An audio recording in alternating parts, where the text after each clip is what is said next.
us. And this is one of the pillars of our deen. And subhanAllah, we try our best to discharge it in the month of Ramadan so that we can get the amazing reward from Allah subhanahu wa ta'ala of 70 times. Rasulullah sallallahu alayhi wa sallam has mentioned, من أدى فريضة فيه كان كمن أدى 70 فريضة فيما سواه. That whoever fulfills a farad obligation in the month of Ramadan will receive the reward of fulfilling 70 faraid outside of Ramadan. So that is why generally the practice is to fulfill this obligation in the month of Ramadan.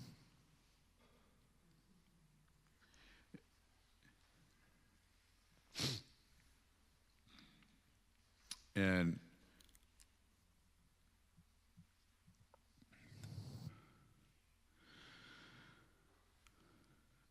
Rasulullah sallallahu alaihi wasallam has mentioned Bunya al-Islamu ala khamsin, that Islam is established firmly on 5 pillars. So there are only 5 pillars in our deen. Each one of them is very significant. They're not 50 pillars or 500 pillars, only 5 pillars. First one, Shahadati an la ilaha illallah wa anna Muhammadan Rasulullah. This is the central pillar. Without shahada, without iman, all other actions have no value in the eyes of Allah subhanahu wa ta'ala. And then we have iqamat al-salah, ita al-zakah, sawmi Ramadan, and hajj al-bayt. Establishing the salah, discharging the zakah, fasting in the month of Ramadan, and performing hajj. So our salah is considered an ibadah badaniya, a physical form of worship. Salah and Sawm. And Zakat is considered an ibadah maliyah, a financial form of ibadah, monetary mal. And Hajj is a murakkab, composite, hybrid of both. A person in Hajj has to physically make tawaf, physically make sa'i, physically make the rami, right? And at the same time has to pay for the expenses of going there. Has to buy the ticket, pay for the rest of the costs associated, the land package, etc. So Allah subhanahu wa ta'ala wants to test us with respect to our person, our badan, and our mal, both. Allah ta'ala says, وَتُجَاهِدُونَ فِي سَبِيلِ اللَّهِ بِأَمْوَالِكُمْ وَأَنفُسِكُمْ. That you must strive in the path of Allah subhanahu wa ta'ala with your wealth and with your person. With the exception of 1 or 2 places, majority of the times this comes in the Quran, Allah subhanahu wa ta'ala mentions wealth first. بِأَمْوَالِكُمْ and then وَأَنفُسِكُمْ. So what is zakat linguistically in the Arabic language? It means purity, praise, growth, and blessing. These are multiple meanings. Purity is just like you say, tazkiyatul qulub, purification of the heart. It comes from the same word. And when you praise someone, like Allah Ta'ala says, أَلَمْ تَرَ إِلَى الَّذِينَ يُزَكُّونَ أَنفُسَهُم. Do you see those who praise themselves? No one, فَلَا تُزَكُّوا أَنفُسَكُمْ. Do not praise yourselves. Growth as well. زَكَى الزَّرْعُ إِذَا نَبَى. Imam Qurtubi mentions, يَقُولُ الْعَرَبُ زَكَى الزَّرْعُ إِذَا نَبَى. That zakah is like the growth of the crops. And blessing is a barakah that comes from Allah subhanahu wa ta'ala. So all of these linguistic meanings are found in zakat. By giving zakat, we purify our heart from the love of wealth. We purify our wealth from the... so what is the remaining after discharging zakat would be considered pure. We deserve praise of Allah subhanahu wa ta'ala. It creates growth and blessing in the rest of the world. Allah subhanahu wa ta'ala says, وَمَا آتِيتُم مِّن زَكَاةٍ تُرِيدُونَ وَجْهَ اللَّهِ فَأُولَٰئِكَ هُمُ الْمُضْعِفُونَ. That money which you give in the path of Allah in zakat, that will create barakah in your wealth. وَمَا آتِيتُم مِّن رِّبًا لِيَرْبُوَ فِي أَمْوَالِ النَّاسِ فَلَا يَرْبُوَ عِندَ اللَّهِ. And that money that you give in usury and interest-bearing loans, and you feel that you will get additional money back, that will not create barakah in your wealth, that will snatch away the barakah. So even though quantifiable terms, if you look at the money that we have left over after giving zakat, it'll be 2.5% less. And if you look at after in charging riba, depending on how much percent the riba is, it'll be that much percent more. If it's 2.5%, then you'll have 2.5% more. But the benefit that we can derive from the money after giving the zakat will be much greater than the tension and the problems that will come with the money, extra money that comes with riba. Islamic law, it is hiya tamliku ba'di malin. There's a fixed amount of specific types of wealth that are given. Ayyanahu shari', the Sharia has specified لِفَقِيرٍ مُسْلِمٍ لِلَّهِ ta'ala, to a needy Muslim for the sake of Allah subhanahu wa ta'ala. One of the conditions for the zakat to be discharged is that there is no compensation from the recipient. Like if there is someone who is zakat eligible and we ask them to do some labor, then we give them the zakat money as wages. That would not be permissible. We cannot have any service in return. Where is zakat established? The evidences for it, it's from the Quran. Allah subhanahu wa ta'ala says, وَأَقِيمُوا الصَّلَاةَ وَآتُوا الزَّكَاةَ, and establish salah and give the zakah. And many other ayat. This is just one example. Sunnah and Rasulullah sallallahu alaihi wasallam, again, in many ahadith has spoken about zakat. إِنَّ اللَّهَ قَدْ افْتَرَضَ عَلَيْهِمْ صَدَقَةً فِي أَمْوَالِهِمْ. Verily Allah subhanahu wa ta'ala has made the zakah farad in their wealth. تُؤْخَذُ مِنْ أَغْنِيَائِهِمْ. It will be taken from the wealthy and will be فَتُرَدُّ فِي فُقَرَائِهِمْ, and will be returned back to the fuqara. One thing that is mentioned here by the scholars is that there is this word him. So it is taken from the wealth of a group of people, fi amwalihim, and the aghniyaihim, from the rich amongst them, and returned to the poor amongst them. So it is ideal that the money that is taken from the wealth of a certain city, country, community, if they are poor within that same community, they are the most deserving first recipients. So that in every country, the rich of that country can take care of the poor of the country. As I said, that's an ideal situation. However, if in our situation where they are not people who are extremely poor, or they are people who are poor, of course, in this country as well, we cannot overlook that. But if they are people who are very extremely poor and refugees, and they are literally dying and starving out of hunger, then if someone gives to them, sends abroad, that is also permissible. If there are relatives, cousins, and uncles and aunts and other family members that are needy, they would also be given first preference, because there would be double reward. One would be the reward of discharging the zakah, and one would be the reward of silatul rahim, or sila rahmi in Urdu they call it, which is taking care of relatives. But there are certain exceptions to that. Not all relatives you can give them zakat, as we will see. It is not permissible to give zakat to one's parents, grandparents, great-grandparents, all relatives going straight up. And also, you cannot give zakat to children, sons, daughters, and grandchildren, great-grandchildren going down. And number 3 is spouse, husband or wife. Besides them, uncles, aunts, and cousins, even siblings, a person may give zakat to. And the next question always comes is that, do you have to tell them it's zakat? You do not have to tell them it is zakat. But you have to ensure they are zakat eligible, as will be shown. What is the zakat eligible? So why do we give zakat? Looking from the top, it is a command of Allah subhanahu wa ta'ala, which is sufficient for us. It purifies the soul from greed and wealth from impurity. This is the meaning of the purification we spoke about. It promotes circulation of wealth in the society. It is the right of the needy. Allah subhanahu wa ta'ala says, وَفِي أَمْوَالِهِمْ حَقٌّ لِلسَّائِلِ وَالْمَحْرُومِ. It is a right that the needy have.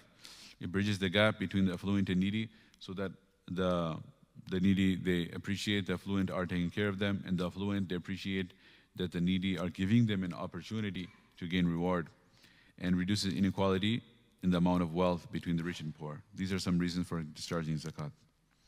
What are some virtues and admonitions? Fadail, virtues, and admonitions, warnings in relation to zakat. Allah subhanahu wa ta'ala says here as a reward, مَثَلُ الَّذِينَ يُنْفِقُونَ أَمْوَالَهُمْ فِي سَبِيلِ اللَّهِ. The example of those who spend their wealth in the path of Allah, كَمَثَلِ حَبَّةٍ, is like a grain أنبتت سبع سنابل, which grows 7 spikes. All right, so it's like one grain that there are 7 spikes would be like 7 corn or 7 grains of wheat. Each spike في كل حنبلة 100 حبة في كل سنبلة 100 حبة. In each spike there's 100 grains. So it becomes 700. وَاللَّهُ يضاعف لمن يشاء. And Allah grants, multiplies the reward from whom He wills. And He is wasi'un alim, all encompassing and knowing. Here, Allah destroys interest and gives increase in charities. يَمْحَقُ اللَّهُ الرِّبَا وَيُرْبِي الصَّدَقَاتِ. وَاللَّهُ لَا يُحِبُّ كُلَّ كَفَارٍ أَثِيمٍ. Allah does not like every sinning disbeliever. So destruction of the wealth through interest is that whatever remaining money, it may seem to be more, but subhanallah, what did you do? It may seem to be more, but what happens is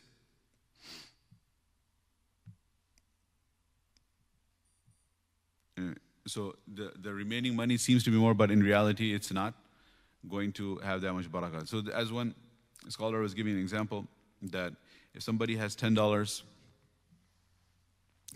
and he gives, or somebody has $100 and he gives something he charges 10% interest, so the $100 becomes $110. And on the other hand, if somebody has $100 and he gives $10 in sadaqah, the $100 becomes $90. But the amount of barakah, an amount of ability to derive benefit from the $90 will be far greater than the $100. Mufti Azim, can you find out for the Mawlana Farhan what's happening? This thing, can you call Mawlana Farhan? I can't see anything. So this is one thing, that's something that we have to watch out about. People are very much confused about this. There was an example personally. I was in a session where somebody was quoting this, and then we're saying that, look, $100 becomes 110 and $100 becomes 90. So the Quran says that 90 is greater than 110. The Quran is defying logic. The Quran is against math. Do you want to believe math and logic, or do you want to believe the Quran?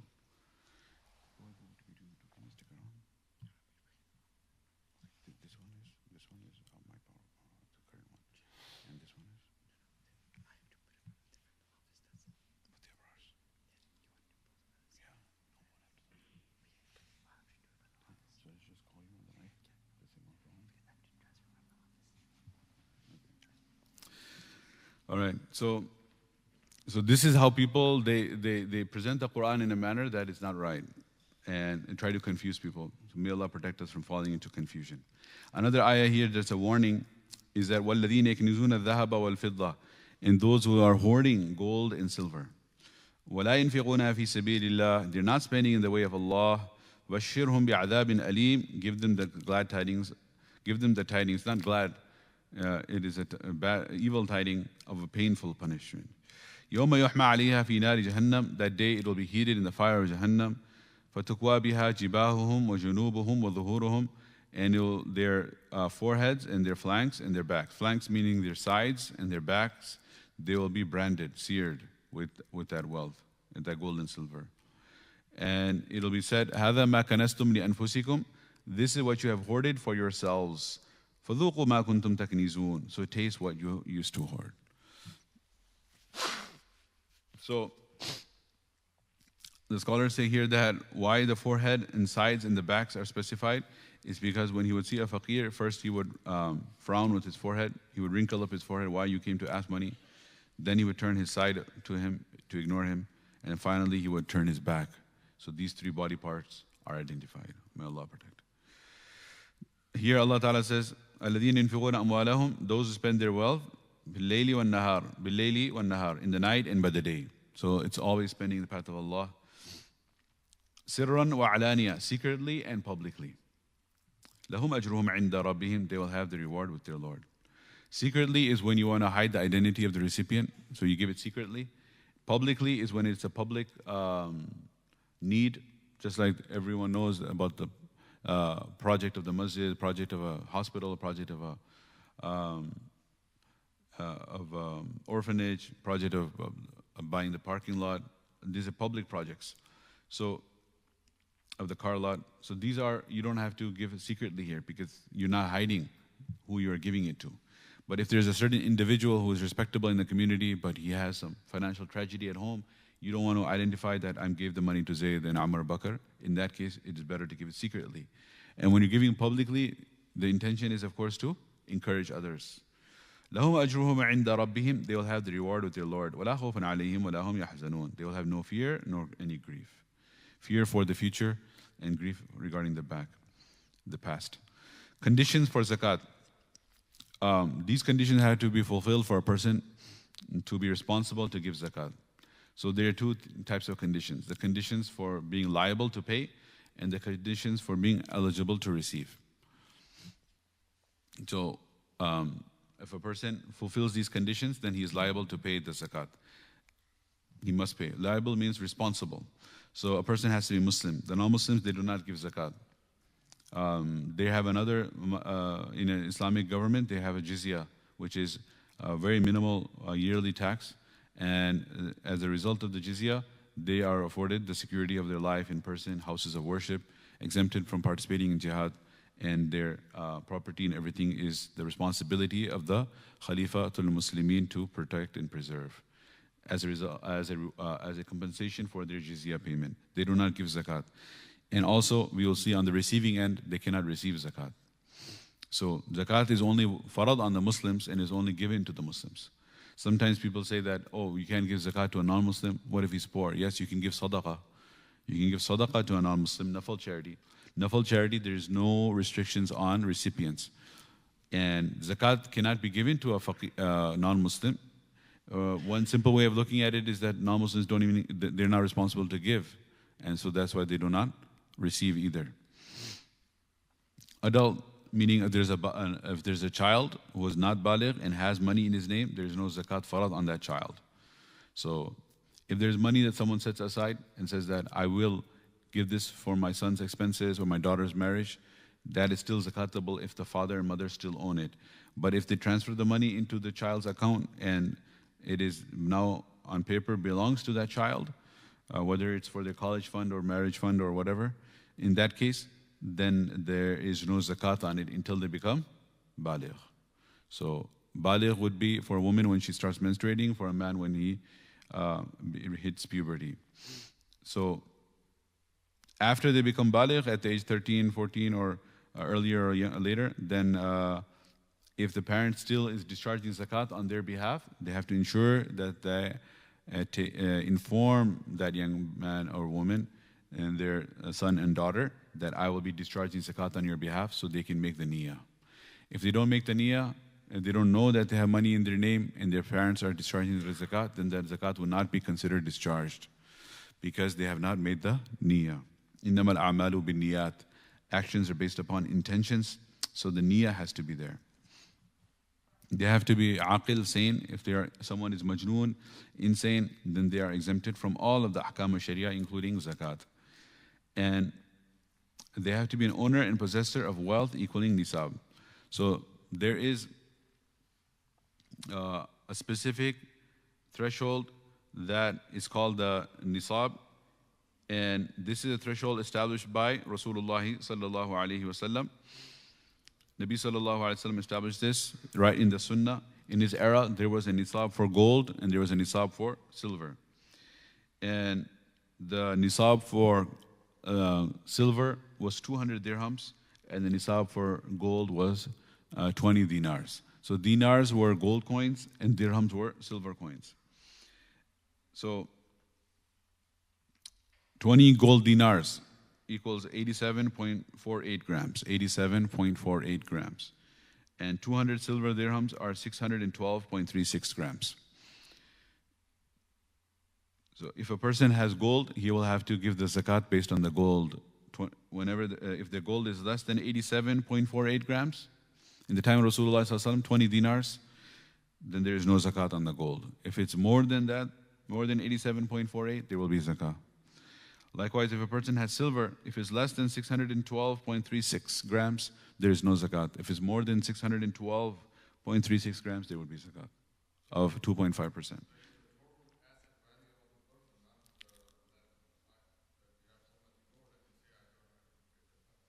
Right. So let me, inshallah, I'll explain. So this is the zakat on gold only. We're talking about if a person has gold only. If there's less than 87.48 grams of gold, there is no zakat on it. If there's more than 87.48 grams, there is zakat on it. That's the nisab of gold. And for silver, if it's less than 612.36 grams, there's no zakat. If it's more, there would be zakat. Now, if there is a combination of wealth, right? This is all that the person has, gold and silver. Now, if he has dollars on top of it, then what will happen with dollars is that should he follow the gold nisab or should he follow the silver nisab?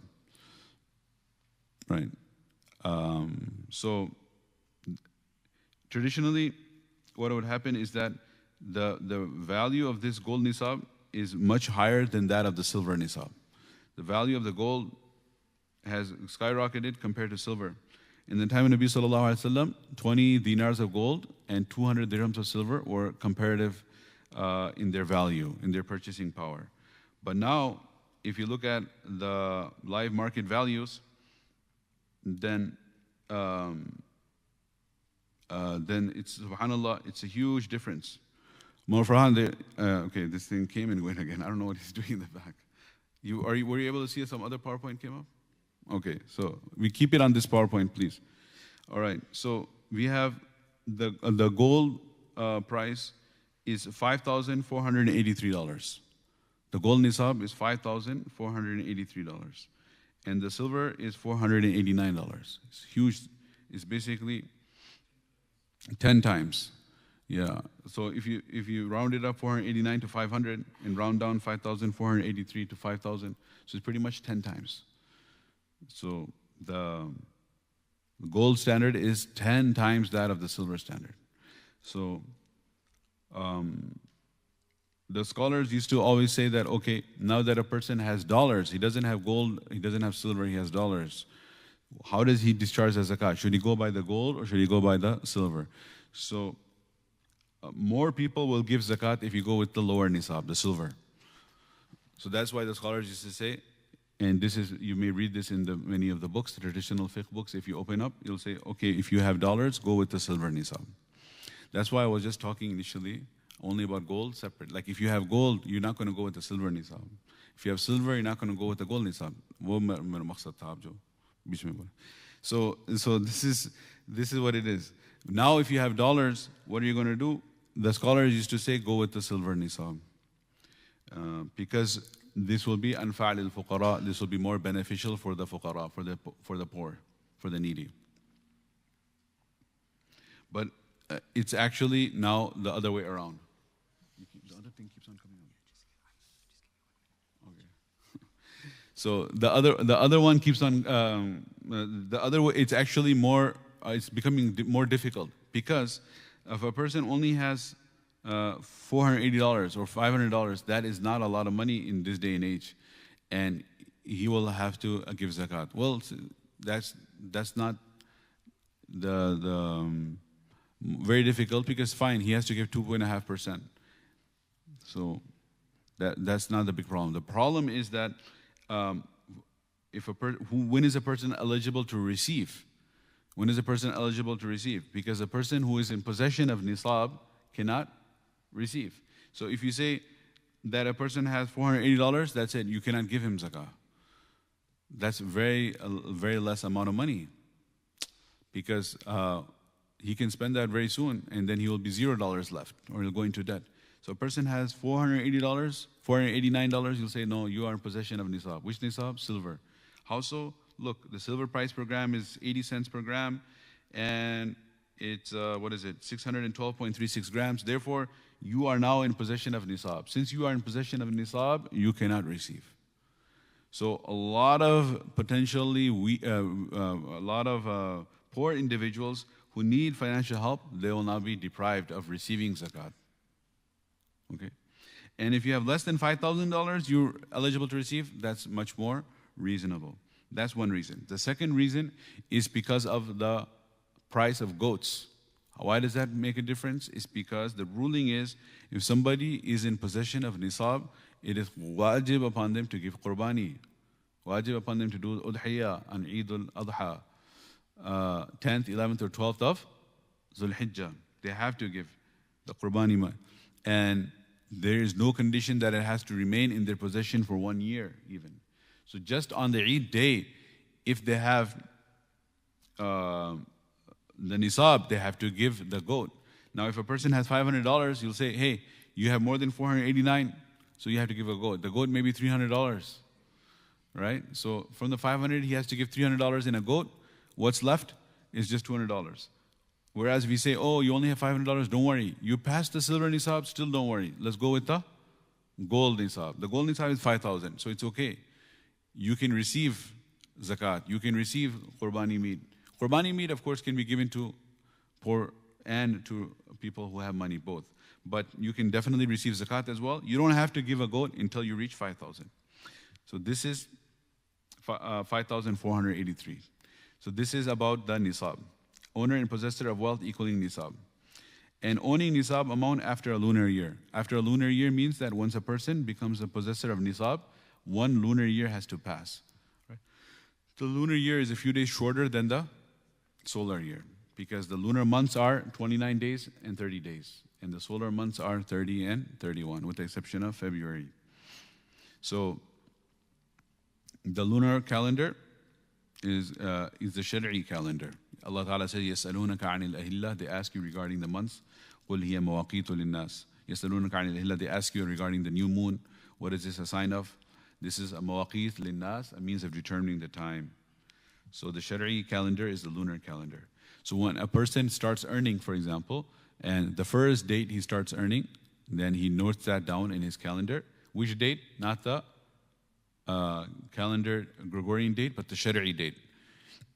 And from that Shari'i date, every year he has to give zakat on that anniversary date of when he first became a possessor of nisab. Then we mentioned in the beginning that people prefer to give the zakat in Ramadan. So what we can do is that even though it's been 5 months, 6 months, 7 months, 8 months only since a person's first date of becoming a possessor of nisab, when the month of Ramadan comes, then he can prepay and give zakat on that date in Ramadan, like 10th of Ramadan, 20th of Ramadan, 21st, any date of Ramadan. And then he now changes his calendar date. So after that, every year he can give it in Ramadan. By prepaying 1 year, thereafter, now he has corrected his date of payment to Ramadan. So this is what I was talking about. If a person has gold, 87.48 grams, or silver, 612.36 grams. If he possesses only gold, he will use the gold nisab. If he possesses only silver, it's silver nisab. If he possesses mixed assets, this is the original fatwa, to use silver. But American Fiqh Academy and other scholars, based on the 2 reasons I mentioned above, that the recipients, what will happen? A lot of people will be excluded. And second is the qurbani issue. Because of that, if you possess mixed assets, it is permissible to go ahead with the gold nisab. This mentions for the nisab just the grams. It doesn't give you the dollar value, because the dollar value keeps on fluctuating. So what is the cycle of calculating zakat? The day a person owns a nisab amount, after deducting his liabilities, he has to pencil in this Islamic date.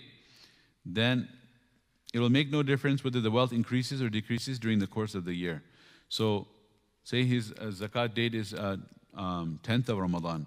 So on 10th of Ramadan, if he is in possession of nisab, more than $5,000 we will go with. He has $10,000 in the bank. That's fine. Now, during the year, if it increases or decreases, it does not make any difference. He does not have to remain above the nisab threshold for the whole year.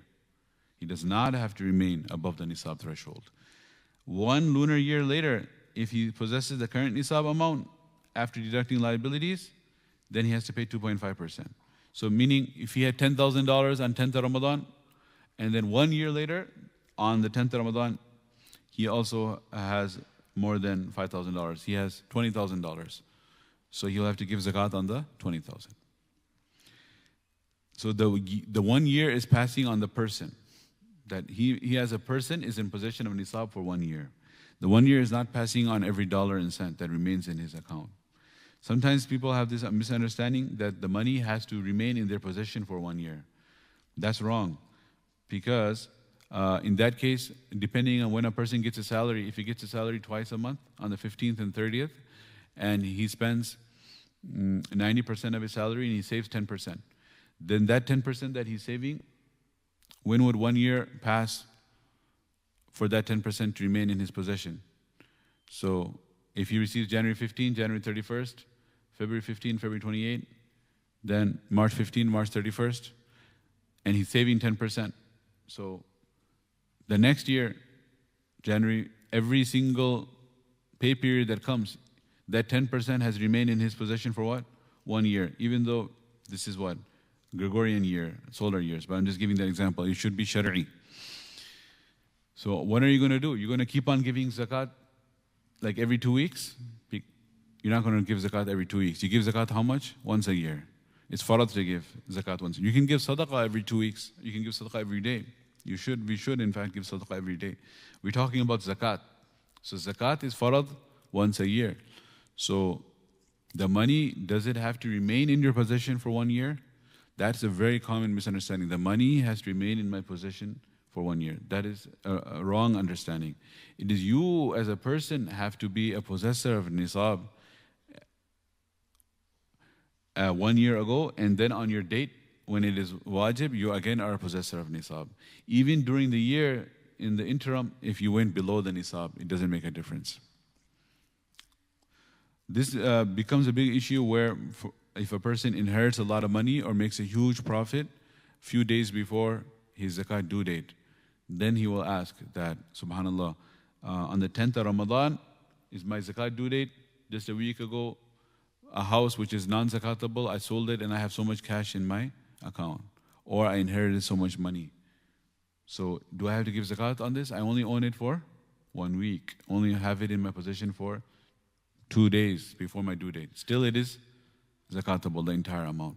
Because the opposite is also true.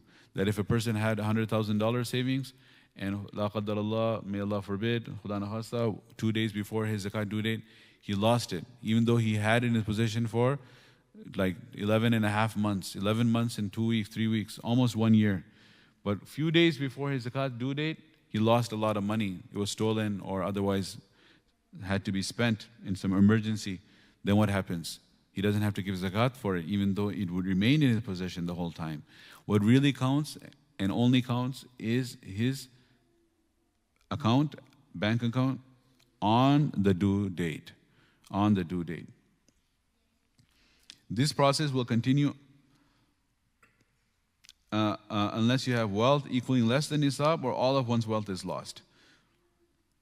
All right. So if on the due date, if a person doesn't have money or is less than the nisab, he doesn't have to give. What are zakatable assets? So a person has to give zakat on gold and silver, whether they are in the form of coins, bullion, or jewelry. Whether he's using the jewelry, she is using the jewelry or not. There's zakat on the gold and silver. Then there is zakat on cash and business stock. Business stock means anything a person buys with the intention of selling. It's called business stock. Urud tijara. So that's where stock in the stock market, mutual funds, anything that a person buys with the intention to sell for profit falls under business stock. And if a person has a retail store and he buys things to sell, then he will have to give zakat on his entire inventory. Right? Entire inventory. Minus the debts. Because if he bought things on debt, on credit, he can minus the liabilities. On the selling price. The zakat is on the selling price, not on the purchasing price.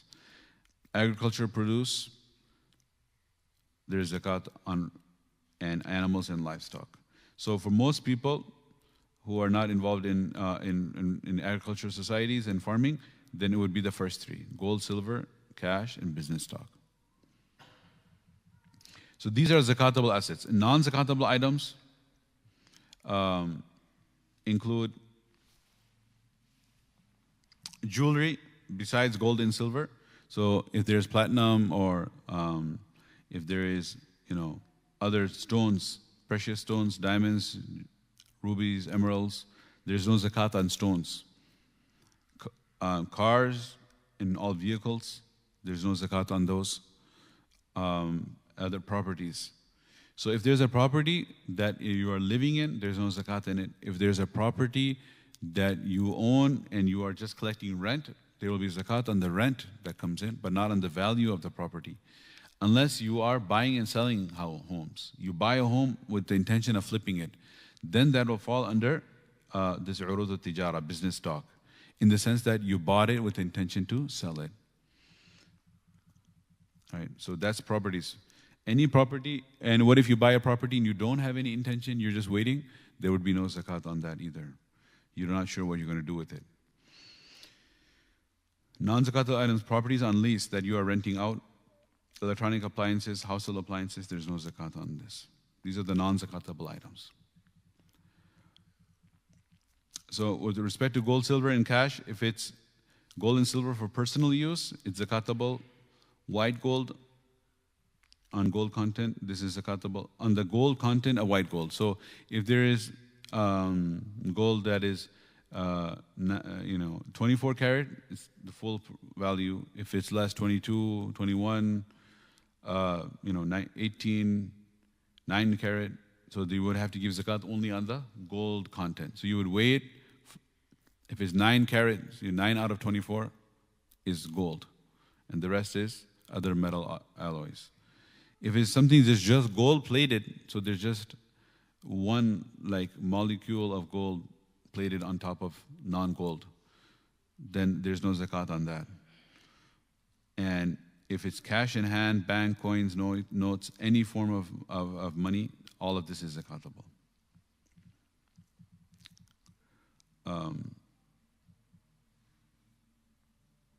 Then zakat on business stock.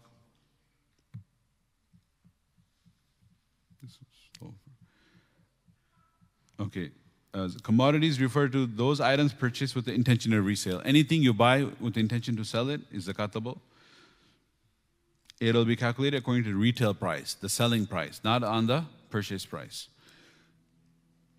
Zakat is not compulsory on real estate purchased with the intention to lease out. We already covered this. If you buy a property and you're leasing it out, the zakat will be on the rental income, not on the value of the house. Then you will add the value of the gold, the silver, the cash, and the total value of all the goods and give 2.5% as zakat. We are going to look at our Darul Salam zakat calculator that we developed, and it'll become very easy. I'm going to...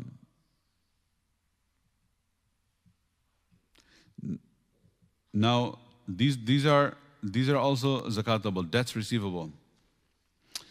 If people owe you money, you have to give zakat on it. Sometimes people ask about this. How does that make sense? It's like this, that if somebody owes you $1,000, so that is your money. You have the right to ask from him. And if you go and tell him, I need my money now, it's farad on him to give it to you. So it is your money that is with him, but it's still your money. You have to give zakat on it. And that's one way to mentally wrap your mind around it and say, oh, I have to give zakat on it, even though I don't have it. Another way of looking at it is that that person who owes you the $1,000, when he's doing his balance sheet to calculate his zakat, he will say, oh, I have $5,000. Or maybe say, we're going to go with the gold nisab is $5,000. So say he has $10,000. So he has $10,000, and then when he's calculating his zakat, he will say, oh, $1,000 I owe so-and-so. So I'm going to deduct the $1,000. How much is left? $9,000. So he's going to give zakat on the $9,000. He will not give zakat on the $1,000 because he owes you that money. So he's not giving zakat on it because he owes you, and you say, I'm not going to give zakat on it because I don't have it. So then no one is giving zakat on the $1,000. Who is supposed to give the zakat on the $1,000? The one that the money is owed to. The one that the money is owed to. Now, the people, when they owe you money, there's three types. There's dayn qawi, dayn mutawassit, and then da'if. A qawi, strong debt, and then intermediate debt, and a weak debt. So there are three rulings. When it's a strong debt, debt arising from forwarding loans or outstanding invoices. Forwarding loans means when you lend somebody money, cash. If I said, hey brother, okay fine, I'll give you $1,000 loan. And outstanding invoices means that you sold them something and they owe you money. You sold them something in business and they owe you money for that. So the creditor must pay zakat on the amount he has lent. The one who has given the money is the creditor. He has to pay zakat on the money that he has given to the one who borrowed from him. The one who borrowed it, he will consider it a deduction. The one who gave the money will have to pay zakat on it.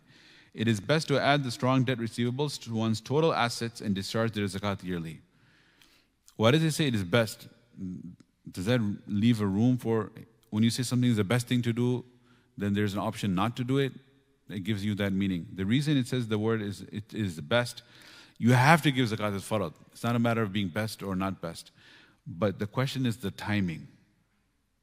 The timing. So it's best that you give it yearly. However, it is also permissible that you don't give it and wait till you actually get it back and then pay for the past years. That's the second option. You see? You could say that, okay, this guy owes me $5,000. I don't know when he's going to give me. But you have to keep track of it. And he pays it back to you, after 3 years or after 5 years. Then what do? Then you go give the zakat for the past 5 years. For every $1,250. Right? $25, yeah. For $25. 2.5%. $2.50 for every $100. $25 for every $1,000.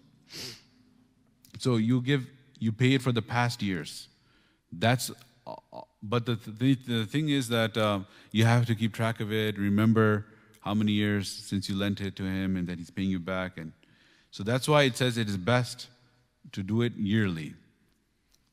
So this wording here, it's best, is with respect to the yearly part of it.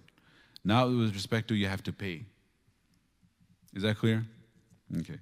Now, if there's a weak debt, for example, this refers to receivables arising without an exchange of tangible goods. You didn't give them the money and demanding it back, nor did you sell them anything. This, for example, employees' unpaid wages. The company went broke, they didn't pay you, they went bankrupt. Or the tenant has an unpaid rent and he just was evicted, he didn't pay you. So somebody did not pay you for 3 months, 4 months, 6 months as a tenant, and then finally you went through the eviction process. Don't they owe you the money, the rent? Yeah. Are they going to pay you? Very unlikely, because they didn't pay you when they were living in your home and now they have been evicted. How are they going to ever come back and pay you? So it's unpaid rental. An outstanding mahar that the husband owes the wife. Outstanding bequest payment, meaning if somebody passed away and they put in their wasiyah, this is so much money should be given to you. But the executors of the will, they haven't given you the money. So is it owed to you? Yeah. But if they have ended up spending it on themselves, where are you going to get it from? These are all called weak debts. So zakat will not be compulsory on a weak debt receivable until and unless one gets receipt. Until you actually get it. One day, the person comes and says that after so many years, Allah gave me money and gave me tawfiq, and I was living in your apartment for 6 months, I didn't pay rent, and then you evicted me out. I seek tawbah and forgiveness for that. Please forgive me, and this is the rent. Now he gives you after 10 years. So zakat will not be compulsory on such a debt for the previous years it was outstanding. When you get the money, it's like you just received it, because it was like never expected to come. Okay, so these are weak debts. Then you have a bad debt. This is the worst one. This is the middle one, the weak one. Now you have a bad debt. Bad debt, two situations. Does the debtor acknowledge the existence? He acknowledges, yeah, I do owe you. If the debtor, whether he's solvent or insolvent, whether he has money or has no money, if he acknowledges existence of the debt, then the debt is not excluded from the creditor's zakat liability. However, if a creditor is unable to release the debt from his debtor despite his acknowledgement, it is not liable to zakat. Meaning, if he If he acknowledges it, but you're not able to get the money from him, then you don't have to give zakat on it. Like the guy says, yeah, I do owe you, but I just can't give you, I can't give you, I can't give you. You keep on asking him, and he's just saying, I don't have it, I don't have it, I don't have it, maybe later, I can't. Then you don't have to give zakat on that. That's a bad debt. If the debtor denies the existence of the debt, and it also cannot be established, of course, it's not subject to zakat at all. Now we have the debt liabilities. Normally in the past, people would hate to take debts and take loans. No one wanted to be in debt. It was a sign of extreme need. But nowadays, the way the economy is, everyone has debt. Whether it's college debt, credit card debt, house debt is the biggest thing. A lot of people are in debt. So in the previous masail, in the classical fiqh books, they would say that whenever you have your assets, you deduct all your debts. Okay, you deduct all your debts. Whatever money you owe, you don't have to give zakat on it. So if a person has $100,000 in the bank and he owes $30,000 to different people, credit card and this one and that one, then he gives zakat on 70,000. 100 minus the 30. But there was no concept of short term and long term. But nowadays what happens is because there are a lot of people owe money, and they owe more money than they have, even though otherwise they're okay. So if a person has, for example, $100,000 saving, he's definitely okay. He has a lot of money in the bank. Most people, whatever they earn, they end up spending. This person, imagine, has $100,000. He's really well off, right? So he should give $2,500 from the $100,000 in zakat. But if he says that, I owe in my mortgages, $300,000, because people want to spend beyond what they have the capacity to buy in cash. That's the whole culture we live in. So I'm negative $200,000. I owe $300,000, so I have $100,000 saving, and I owe $300,000, so I'm actually negative $200,000. So if a person owes more money than he has, then what is that person? That person is eligible to receive zakat. So if he says, despite having $100,000 in the bank, he says that I'm actually in debt.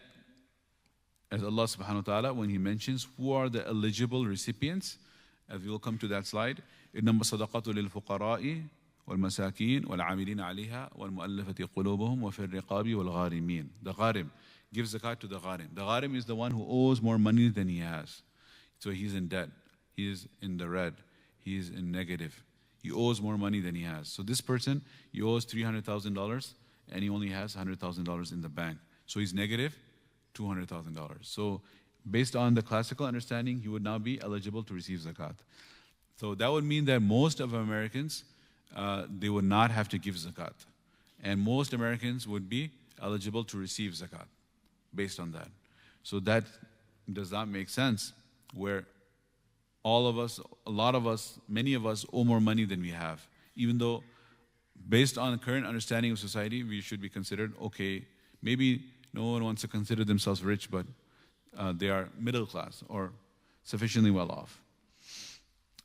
So that's why there's a concept of the short term and the long term.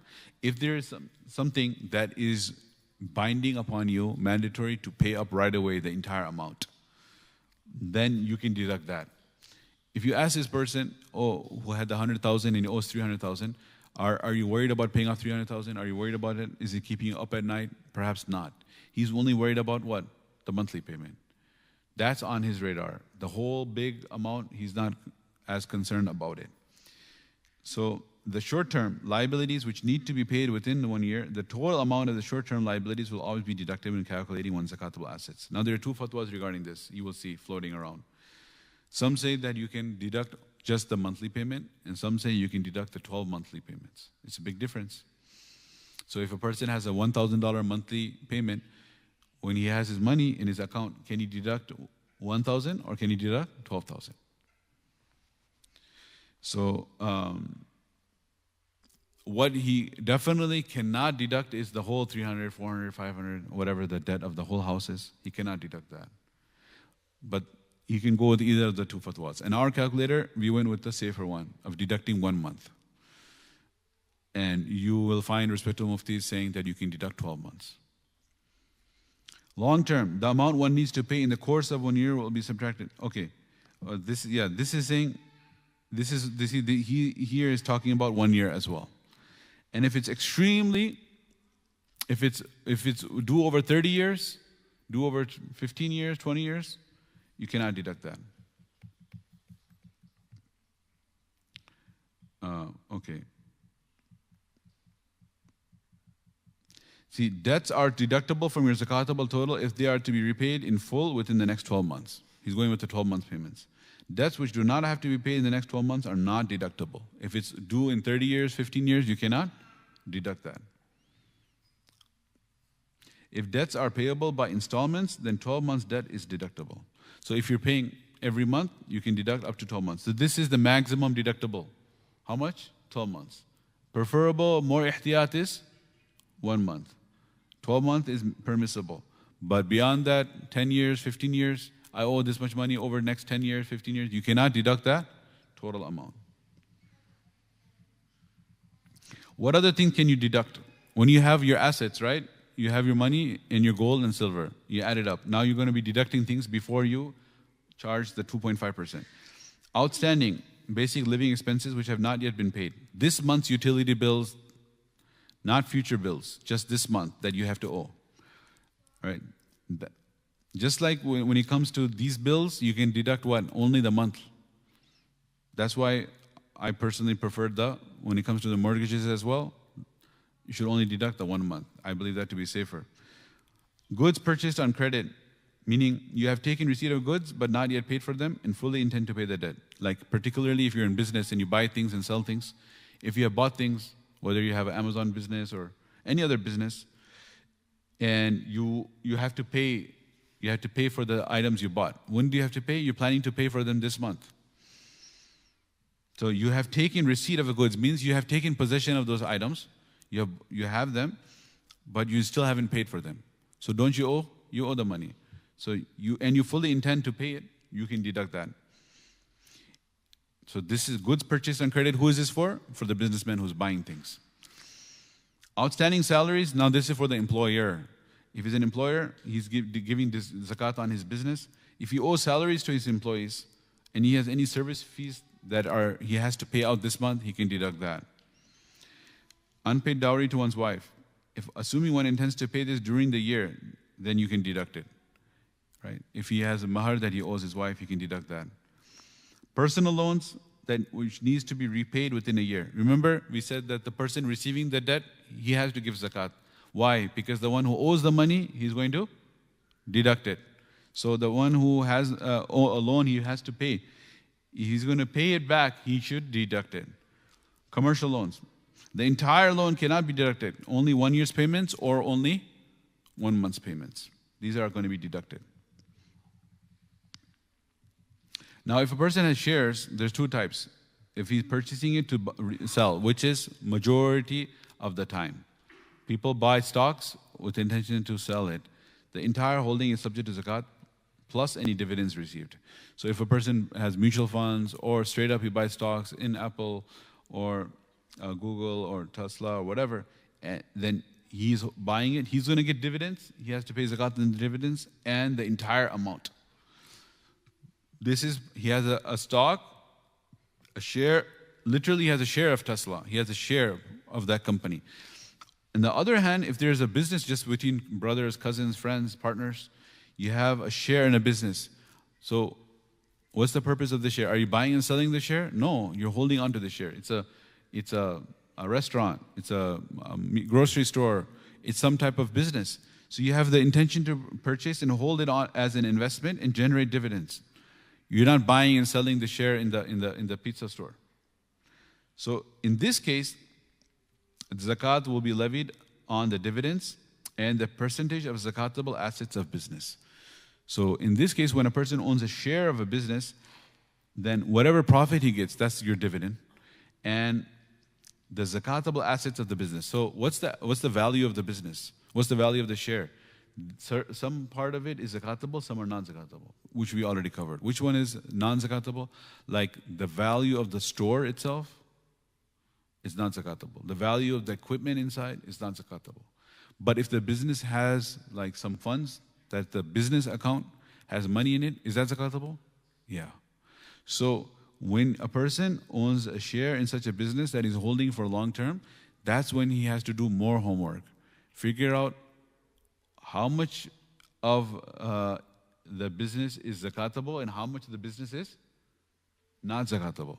So if he says, for example, if there's like a small halal restaurant and the value of his share in that is 100,000, it's not all 100,000 zakatable, okay? Because a big portion of that is the property.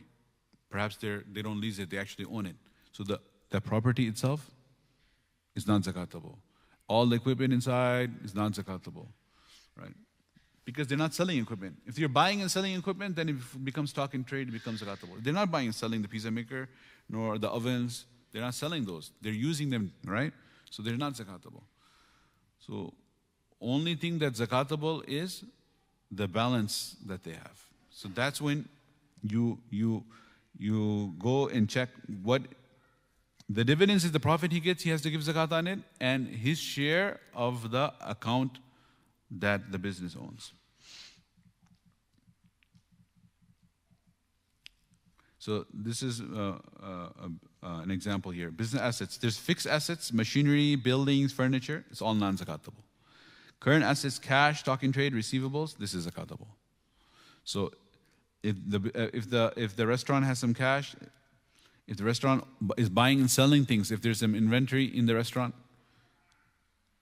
there's money that is owed to the restaurant. This is all zakatable. And the machinery, buildings, furniture of that restaurant is non-zakatable. So one will pay zakat on the percentage of the current assets in ratio to his share value. So, for example, if Zayd, he purchased $1,000 worth of shares in a company, 40% of the company's assets cover the machinery, furniture, cars, 60% in the form of stock in trade, cash, receivables, gold. So this is like a restaurant, okay? 40% of it is non-zakatable and 60% of it is zakatable. So zakat will be on 60% of the $1,000 he invested. And 2.5% will be how much he has to give. Right? But this is only in those businesses that you are a long-term shareholder and partner. All of the other businesses that you buy a share in online through a broker, stocks, mutual funds, do you have to worry about this? No. You have to give zakat on the whole value of it. This is so Mona Farhan, I was going to go into the other one. This is all about farming and livestock. I want to skip this, inshallah, for now. One thing is paying zakat. One should not delay in paying zakat. The intention must be made at the time giving zakat to the qualifying recipient or to one's agent or at the time of separating. So there's three things here.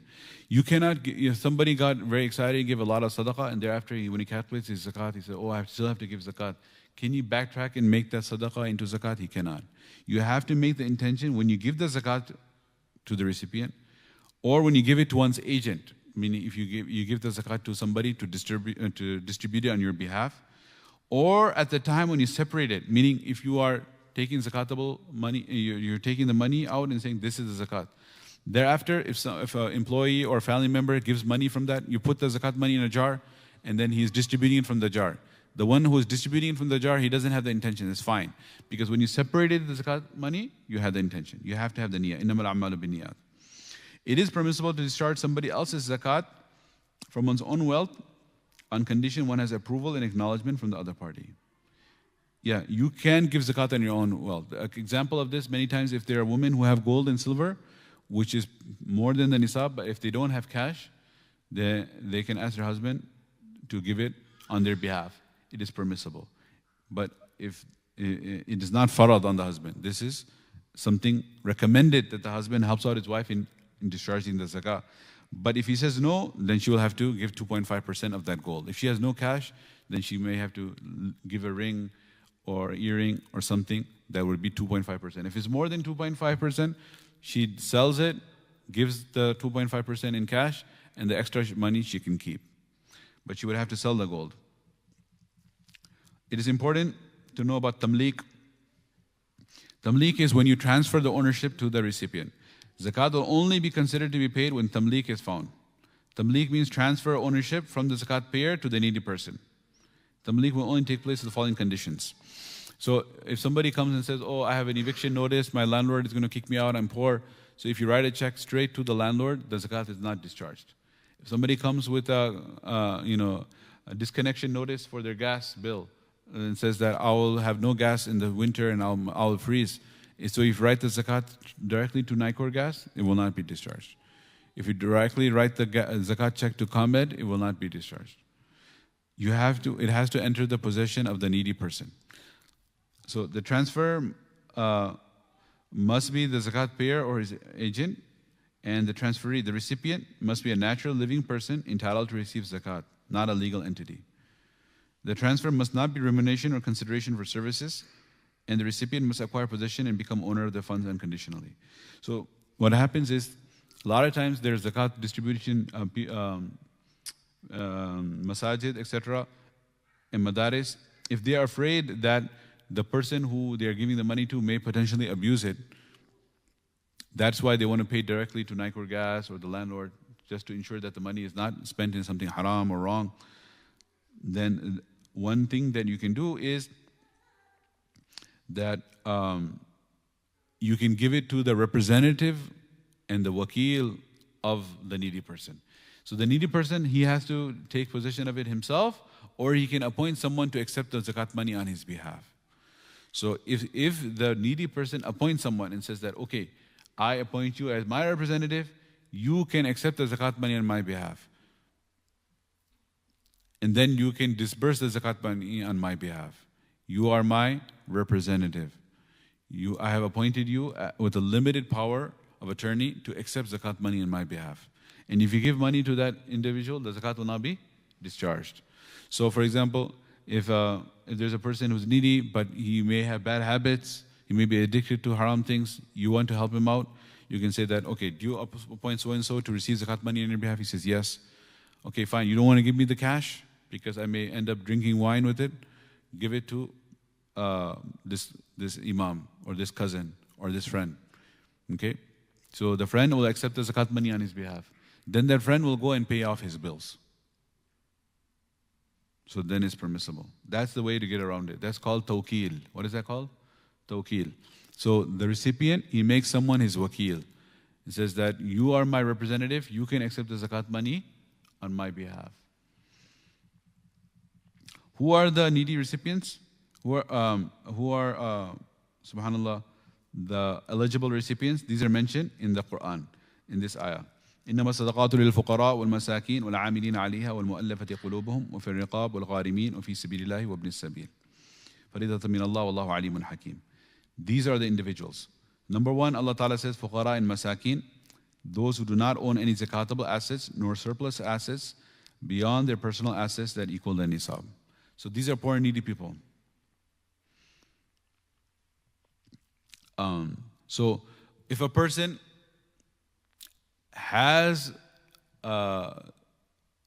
is in possession of nisab, what does he have to do? He has to pay zakat. And if a person does not have a nisab, then he can receive zakat. Is there any such category in the middle where a person doesn't have to pay zakat? He doesn't have to pay zakat, but he cannot receive zakat. There is one such person. Okay, who is that person in the middle?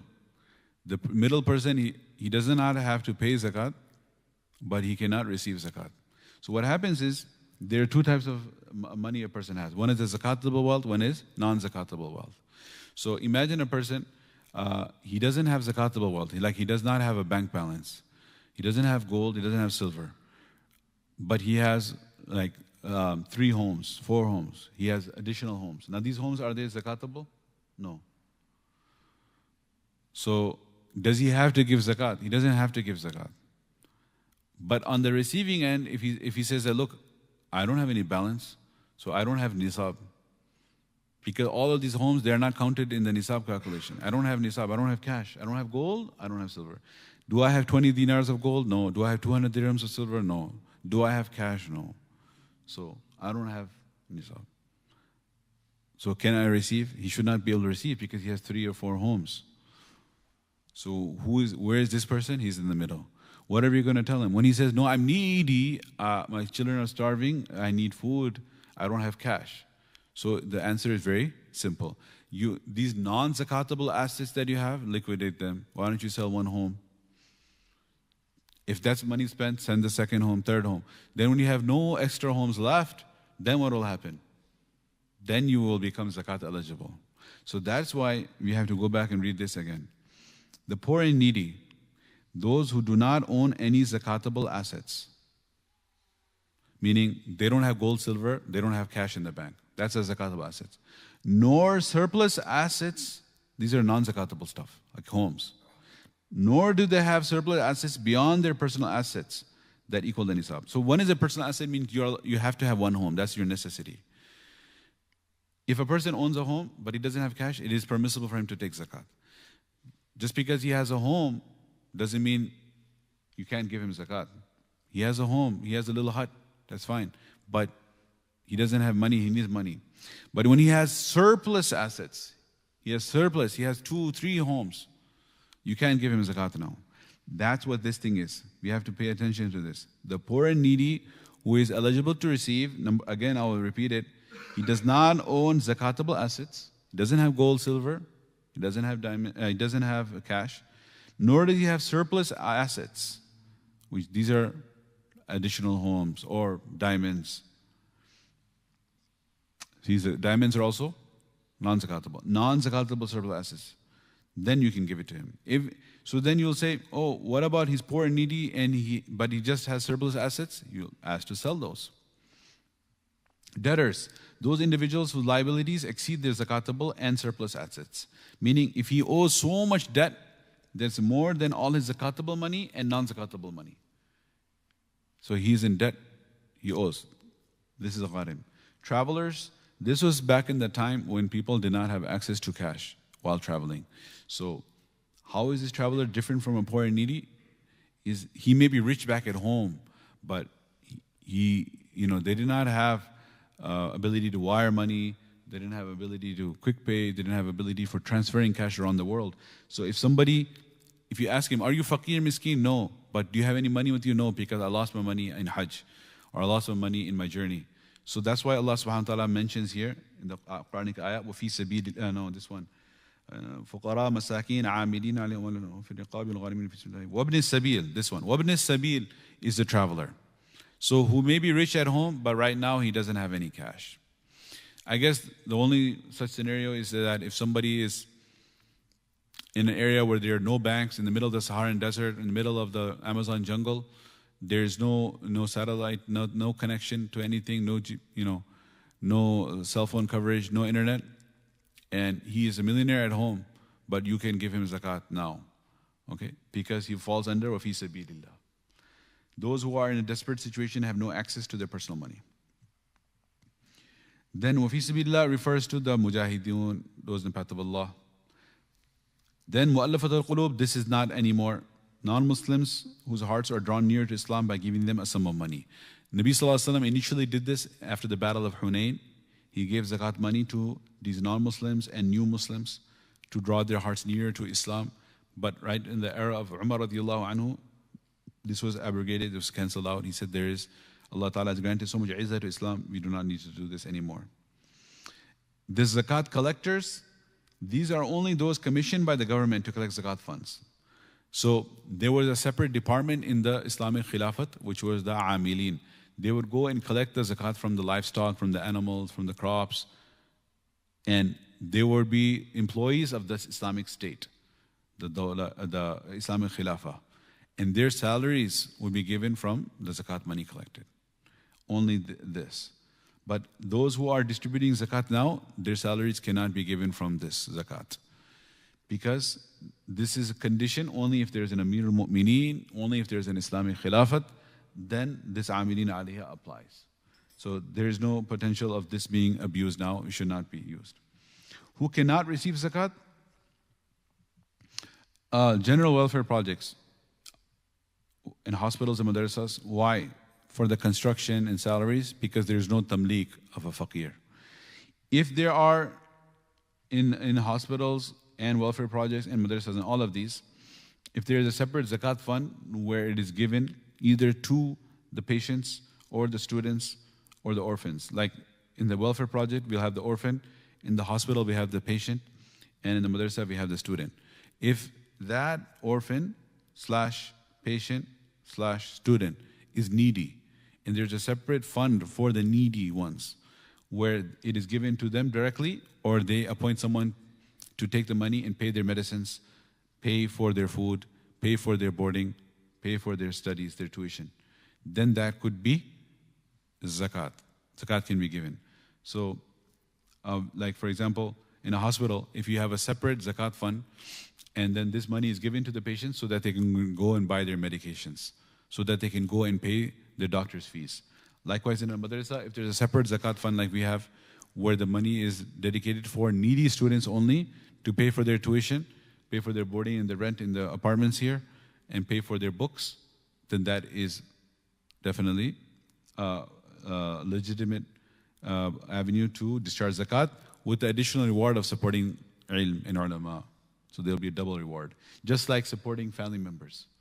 So when you support a family member through zakat, you're discharging your zakat, plus you get the reward of taking care of family members. Likewise, in this case, you'll get the reward of supporting ilm and students of knowledge who will go into khidmah of deen, as well as discharging your zakat. But zakat cannot be used for construction projects. The zakat cannot be given to the descendants of Nabi Sallallahu Alaihi Wasallam's family. Abbas bin Abdul Muttalib, Harith bin Abdul Muttalib, Ja'far bin Abi Talib, Aqib bin Abi Talib. These are the family of Rasulullah Sallallahu Alaihi Wasallam. Nabi Sallallahu Alaihi Wasallam said that zakat is haram upon the Sayyids. Not if Sayyid is part of his name, but if he's truly from the family of Rasulullah Sallallahu Alaihi Wasallam. Zakat cannot be given to a rich person, rich meaning possessing of nisab, the one who possesses the nisab. Zakat cannot be given to one's wife or husband, the spouse. Zakat cannot be given to parents, grandparents, great-grandparents, children, grandchildren, great-grandchildren. So it's easy to remember all the relatives that are directly above you in your family tree, those that are directly beneath you in the family tree, and those that are exactly opposite, the husband or wife. Zakat cannot be given to a non-Muslim, and zakat cannot be given to employees as a remuneration for their services, and prisoners. These are the ones who cannot take zakat. So alhamdulillah, this covered one PowerPoint that we typically cover. There's a few things in this PowerPoint that I'd like to add, which has some scenarios where we can practice what we learn. All right? So these are some questions. So after we learn the lesson, there's like a quiz. Can you give zakat to a masjid? If it is what is the answer? If it is just for bills of the masjid, no. That it has to does that mean that we don't support the masjid, don't support the family of Rasulullah? Of course we support them through sadaqah. Does one pay zakat on jewelry if it is in use? Yes. Does one pay zakat on rental property value? No. Is there zakat on 401k? This is a very, very big question about 401k. So there are so many different fatwas about this out there floating. The one that we follow is the American Fiqh Academy. They recently came out with also another whole 22-page document on this. Summary of it is that there is zakat on 401k because it is the money that is yours. You have invested it. It's just like you put it aside under a mattress or a pillow, or you put it in an account. It is your money. And if you don't have the liquid cash, which is equivalent to 2.5% of the 401k, because the 401k, mashallah, is ballooning, is a huge amount, and you don't have that much cash, then that's fine. You can keep a record of it, and you can pay it later. Of course, there are people out there who say otherwise, and you may come across it if you're searching. So before you say, oh, I read otherwise, I'm self-admitting. There are people who say, no, you don't have to give zakat. These are new things, right? So that's why there's ijtihad. There wasn't 401ks in the time of Rasulullah sallallahu alaihi wasallam. So what was present in the era of Rasulullah sallallahu alaihi wasallam, that's very, very, very clear. And then there are new issues that come about. There will be ijtihad, and there may be differences in ijtihad. So some have some other opinion, but what makes sense to our elders, our kabir, our muftis that we're following is not something that I myself am making ijtihad, is that that is your money, that you have kept it aside willingly, intentionally you have put it aside. You weren't compelled to. Of course, if it's unvested, that or that if you would lose the whole thing, if you lose your job, then you don't have to give zakat on it. If it's for you and it's transferable, even if you move to another company, it's going to remain in your name, there will be zakat on it. If you have money to give now, you can give it now. If you don't have cash now, then you can keep an account, keep a hisab of that, note it down, and when you finally take it out, then you would have to give for the past years. Now, if I'm giving the zakat this year now, should I subtract the fees charged for withdrawing one's 401k? Somebody says that, okay, if I have $100,000 in my 401k, if I withdraw it, then I have to pay a huge penalty, like $20,000 penalty. So again, there are both fatwas. Some say that, okay, you are giving zakat now, even though you didn't withdraw it. If you would have withdrawn it, you would have to pay a penalty of 20,000. So don't give zakat on 20,000. Give zakat on 80,000. 2.5% of 80,000. This is what some muftis say. But again, over here, what makes more sense is that did you pay the 20,000 in penalty? You didn't. And what happens? Next year, moving on, what is being reinvested and what is growing? Is the 80,000 going to be reinvested or 100,000 going to be reinvested? Whole 100,000. So why are you deducting the 20,000? Of course, if you actually do, may Allah forbid, have an emergency where you need that money right away, and you do pay the 20,000 in a penalty, and you take out 80,000, there's no doubt about it. How much are you going to give zakat on? 80,000. But you did not pay the penalty, and you're just saying, hypothetically, if I deduct it, if I withdraw, early withdrawal, and I'll be hit with these penalties, and I'll be hit with taxes, so I want to deduct that. Does that make sense? To many of our muftis as well. And the American Fiqh Academy that we're following, they also say the same, that you can only subtract the fees and the taxes if you actually pay them, or you owe them. And you don't owe taxes now. That's what the whole 401k is about. It's tax-free. You don't owe the taxes now. You don't owe the penalty now. You did not do early withdrawal, so don't deduct it. The entire amount is being reinvested. The entire 100,000 is being reinvested. And so we covered all of these things: zakatable assets, non-zakatable assets. Potential expenses, are not subtracted. And liability, eligibility. There's some questions at the end. If someone is not liable for zakat, are they eligible for it by default? Meaning you're not responsible to pay zakat. Does it mean automatically you can receive zakat? No. We gave the example that if you have non-zakatable wealth, that's why you're not giving zakat. But it's surplus.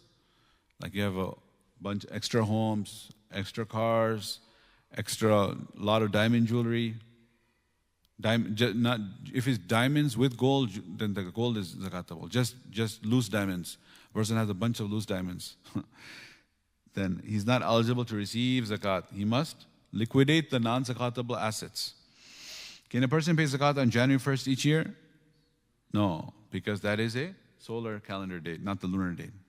If a person has jewelry equal to nisab but no cash, are they still eligible for zakat? Meaning this person has no cash. Can they receive zakat money? If you say, how much is your balance? $0. But they have jewelry equal to nisab. They cannot receive zakat. They cannot receive zakat. They will say, hey, you have to sell the gold. Is it permissible to give zakat to one's siblings? Yes. You cannot give to, again, parents, grandparents, children, grandchildren, and spouse. You can give zakat to siblings, and you don't have to inform them that it's zakat. Okay.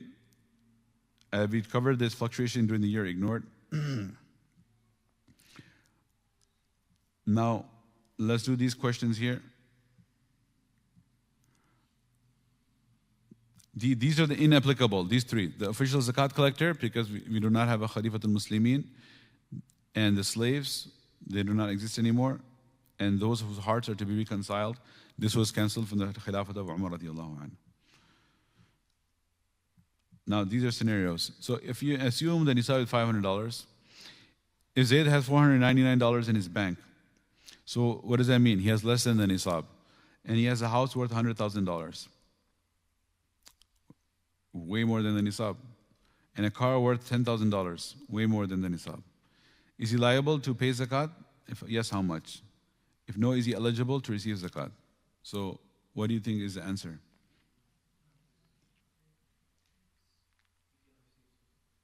So the fact that from the zakatable assets, he has $499 and the nisab is 500. So he's less than the nisab. So does he have to pay zakat? No. He has a house worth 100,000. That's just the one house that he lives in that's paid off maybe. That's his need. And a car worth 10,000, that's his need. You're not going to start calculating that. These are non-zakatable assets which are his need. Okay? So when there's zakatable assets and then there's non-zakatable assets. The non-zakatable assets are divided into two. That which is the need, that which is surplus. And I am admitting when it comes to what's zakatable, non-zakatable, that's very concrete, objective. When it comes to the non-zakatable, what is the need and what is the surplus, that definitely is subjective. So the house is considered a need, a car is considered a need. So does he have to pay zakat? No. Why doesn't he have to pay zakat? Because he's less than the nisab. Is he eligible to receive zakat? He actually, it looks scary. That's part of the reason the question is worded the way it is. Wow, how can he receive when he has a house worth 100,000? But if that's the one single house and the one car that he has, then these are non-zakatable assets which are not considered surplus. So therefore, he would be eligible to receive. You're not going to tell him you got to sell the house you live in. Okay, he is eligible to receive.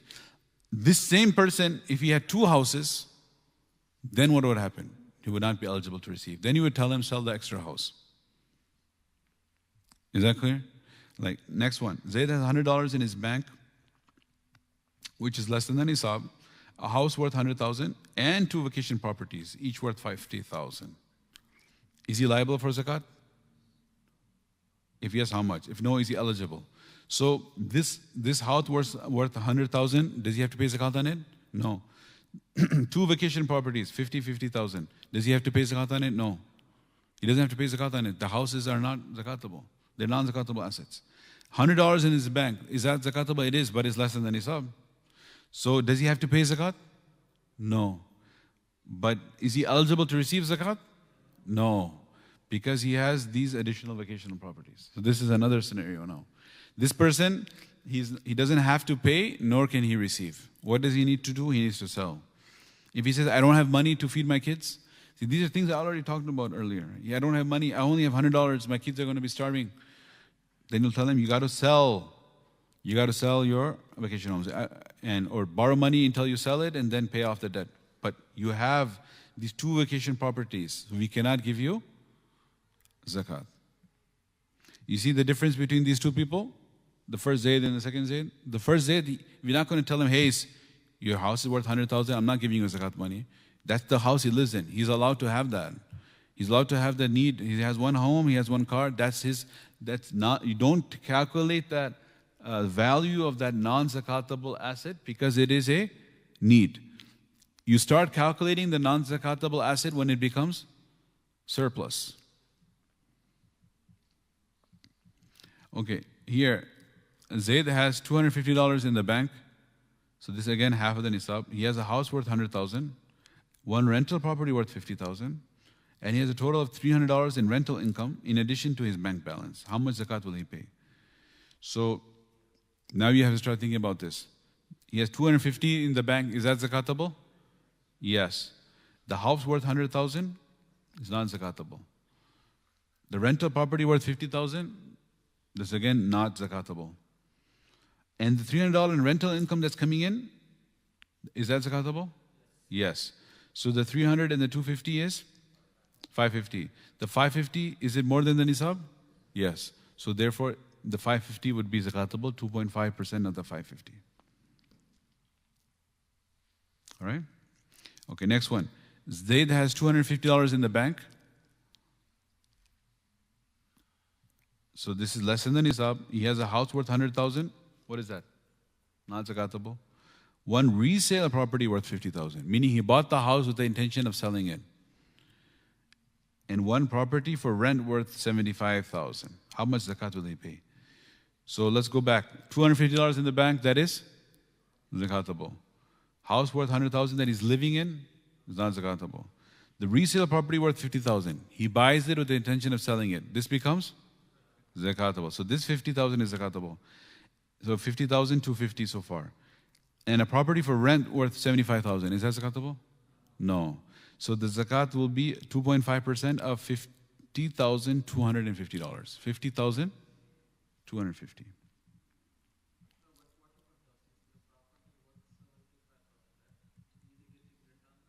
Yeah, a property for rent worth 75,000. So the zakat is only on the rent that comes in, not on the value of the property.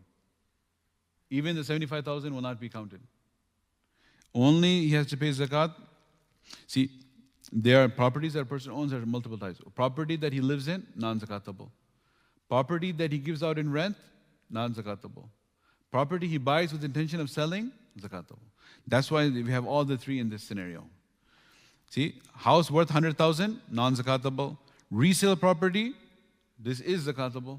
Okay, if you buy something to sell, it becomes zakatable. And you buy it, hold it on, and collect rent, it's not zakatable. Only the rent is zakatable. The value of the house is not zakatable. So all the three homes are here. You got it? So if a person is living in a house or he has vacation properties or any property that's empty, it's not zakatable. And if he has a renter in there, then the rent that comes is zakatable, but the value of the house is not zakatable. The only house that's zakatable is he's flipping, buying and selling. Okay. Now, then you have, okay, Zayd has $10,000 in the bank. What is that zakatable? Yes. A factory property worth 100,000. The value of the property of the factory is 100,000. That's not zakatable. And he has machinery worth 50,000. Is that zakatable? No.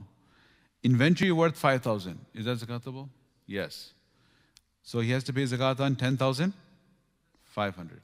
2.5% of 10,500. This factory property and the machinery doesn't have to pay zakat on. Of course, the cash and as well as the inventory. So the new thing in this example was adding the inventory as zakatable and showing us again, reminding us that the property, factory or machinery is not zakatable. Just like the property at home, the furniture at home is not zakatable, even the factory property isn't, and machinery isn't. Despite the fact somebody might be confused, hey, I'm using the machine to make money, I'm using the factory to make money, still it's not zakatable. Only thing is zakatable is goods that you're selling. Okay, Zayd has $10,000 in the bank. This is of course zakatable. Then he has $5,000 in his 401k. Okay. Now there's 2,500 is contributed by him, and 2,500 the company matched. All right. And the machinery is 20,000. Inventory is 2,500. And there's a $1,000 fine to withdraw the 401k. How much zakat should he pay? If it's vested, what if it's unvested?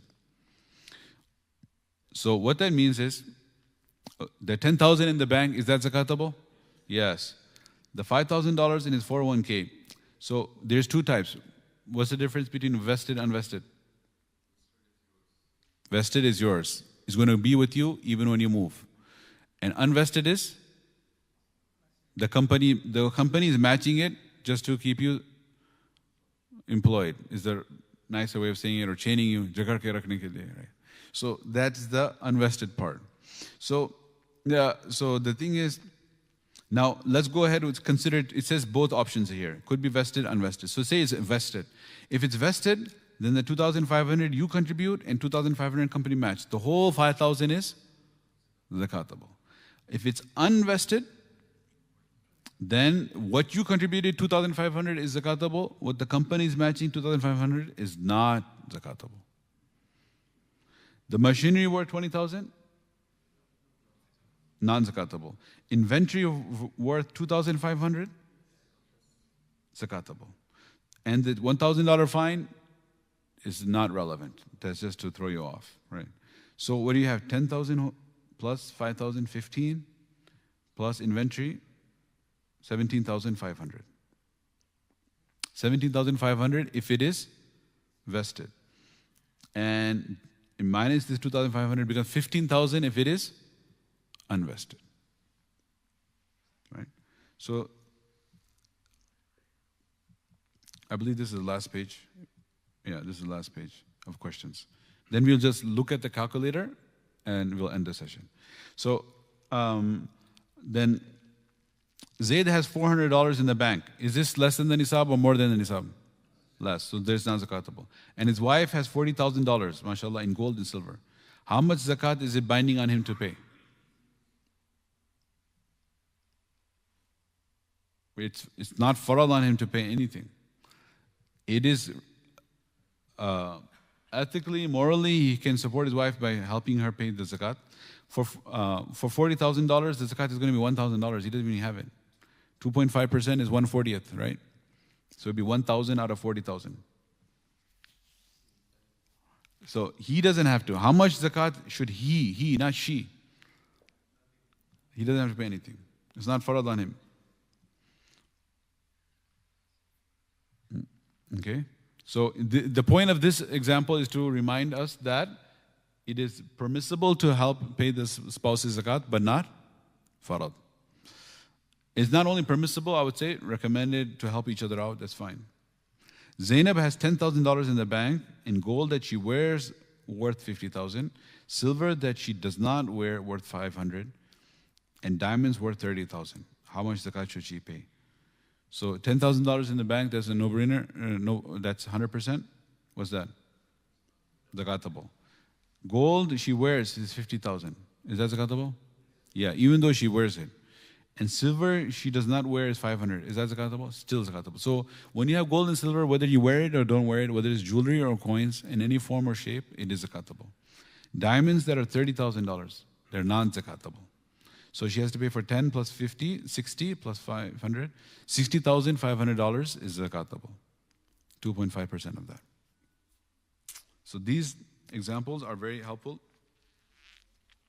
to implement what we learned. And conclusion is, if you go to Masjid Dar es-Salaam website, to the zakat calculator, it's masjidds.org/zakat calculator. I want to specifically thank Abid Bhai and Muhammad Mia, who worked on this in the plugins and the formulas in the back end for live updates. Like hour by hour, the gold and silver price is a live update. It's not a static website. Subhanallah. They did the programming in the back end. This was not there last year. This happened this last week. Okay. Otherwise, it would be manually, we would have to update the gold and silver prices.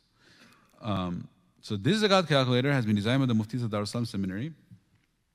Can you see it or make it bigger? Okay, no? All right. In consultation with other senior specialists in fiqh, please note our zakat calculator does not account for livestock or farm produce. If your assets include livestock or farm produce, then you can send us an email and we can work on that. Okay, we respect your privacy, neither collect nor save any personal financial information entered in this calculator. So the gold price per gram is $62.69. This is a live market value updated April 10th at 12:13 PT. I think where they're getting it from online is Pacific time zone. So gold standard zakat nisab ends up being $5,483.94. And silver per gram is April 10th at 12:13 was 80 cents. So the silver nisab is 489. This is where we talked about the fact that in the time of Nabi sallallahu alaihi wasallam, the silver was 200 dirhams and the gold was 20 dinar. And they had the approximately same purchasing power. Now it has become 10 times. 500, this is approximately 500, this is 5,000, 10 times. That's why we're going to go with the gold nisab as well, make it permissible. Zakat calculator. Now assets, here you have an option. You want to go under the nisab here, you can select gold standard or you can select silver standard. What happens is, on the bottom, the number will change. See, it says silver standard. So when I go down here, it says the nisab is 489.88. And if I change this, if I go back up and change it to Silver, from silver I changed it to gold.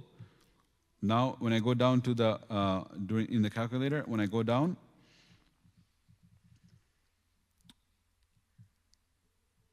wait, I didn't change it. Oh, let me see, let me go back up. I did not change it, you're right. So gold, okay, now it's changed, right? Should be updated, let's see, Bismillah. Yes, see, it's changed.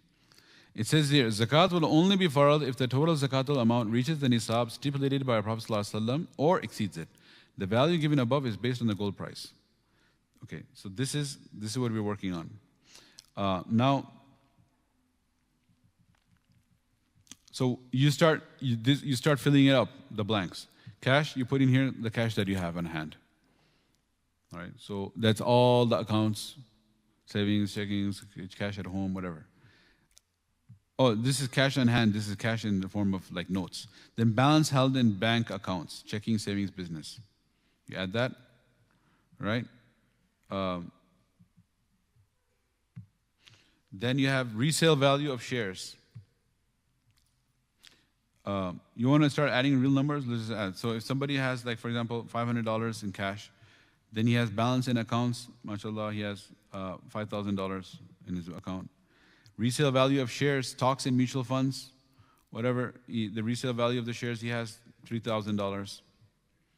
Okay? Then resale investment property. What is this investment property? He buying the house with the intention of selling it. Remember, there's 3 types of houses. The one you're living in, non-zakatable. The one you are collecting rent, non-zakatable. The one you buy with the intention of selling is zakatable. So this one, he bought it with the intention of selling it. It's $200,000, right? Okay. Then retirement plans vested, 401k and IRA, it's $200,000. Right? This balance held in bank account is really less now. Oh my God. Isko bada dena padega, right? So then, so let's make it, mashallah, give him 100,000. Okay, at least, or more. It's still going to be, okay, we'll see. Then business inventory, wholesale value. See, so if this guy, I mean, we could leave it blank and say that he's not a businessman. When I hit down, it does that. Okay. So, or we can put something in there if you want to have the business inventory, the things that he buys to sell. He doesn't do business, this guy, so he'll put 0. Gold and silver jewelry at current value. So he has gold and silver jewelry, just a little bit of jewelry, $500. Kya aayega $500? Kuch nahi aayega. Okay, gold and silver bullion at current value. So yeah, he doesn't have any gold and silver. Debts owed to you. People owe him money. Somebody owes him $500. Okay, accounts receivable. Accounts receivable is that people bought stuff from him and they have to pay him money for it. So again, he doesn't do business, this guy. If you do business, you can put it. So total assets become 50,000 for 504,000. Why did this become so big? It's because of, I think the 401k was big. And yeah, his balance in the bank was 100,000, and the real estate investment property was 200,000. That was 300,000 right there. And then the cash on hand 500 and resale value of shares 3,000. Yeah, that's fine. So this guy, total assets 504,500. Now I'm thinking about this. I should put here, I should add a word. Total zakatable. All right, I should add the word zakatable, inshallah. Okay, then these are liabilities. So short-term debts, entire amount due. Does he owe somebody money? Maybe he owes somebody $1,000. Long-term debts, 1 month mortgage payment or 1 month car payment or 1 month student loan. I told you this is the safer of the two. I mentioned there are 2 fatwas. The other opinion of deducting 12 months is also a respectable opinion. It's not a crazy opinion of people who are destroying the deen. They're actual respectable fuqaha who give that. So our own, like ulama, akabir, they have given fatwa on both. Obviously, this is more safe. So, and then the other one is permissible, depending on your situation. So 1 month, 1 month mortgage, car payment, student loan, whatever, everything. If it says it's $3,000. Incurred expenses for the current month, meaning he already owes this money because he's living in the home for which he has to give rent. He has utilities, he's using it.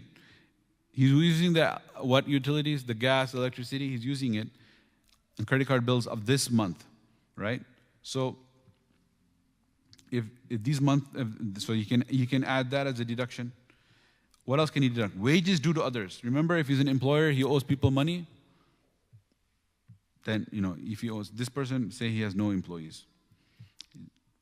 So total liabilities is 5,000. So the total zakatable amount. Okay, the word zakatable comes here. So you have the zakatable assets, and then you deduct the liabilities, and then you have the zakatable amount. So this is where the total zakatable amount is 499,500. The nisab, if you go with the gold standard, so it's above the nisab of the gold standard and above the silver for sure. So your zakat is now 0.025, which is 2.5% times the total zakatable amount. It would be this much.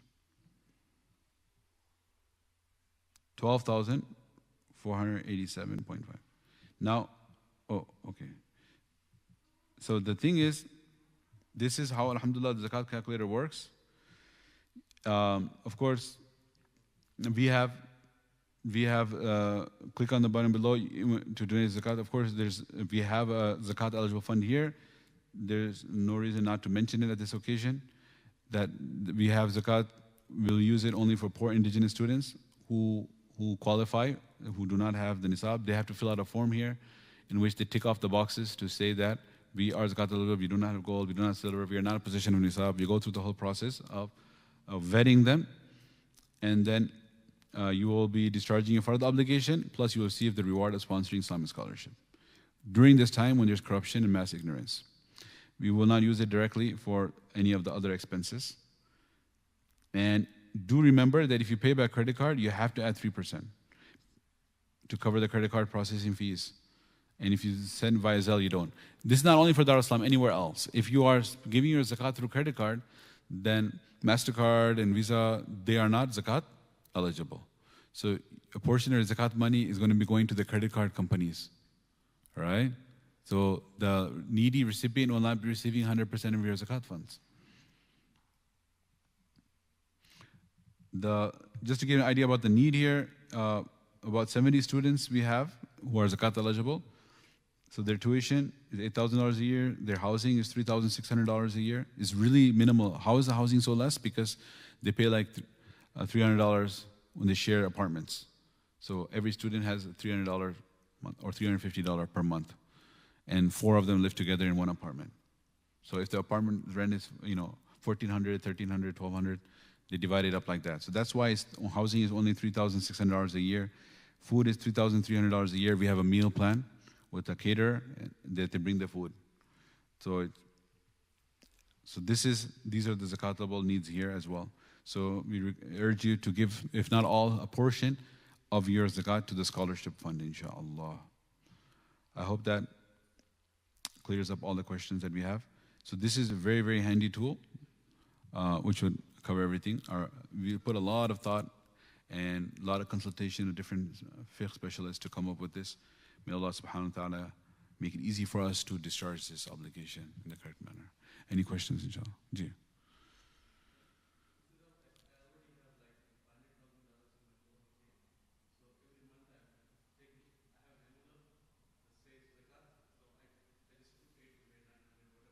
Mm.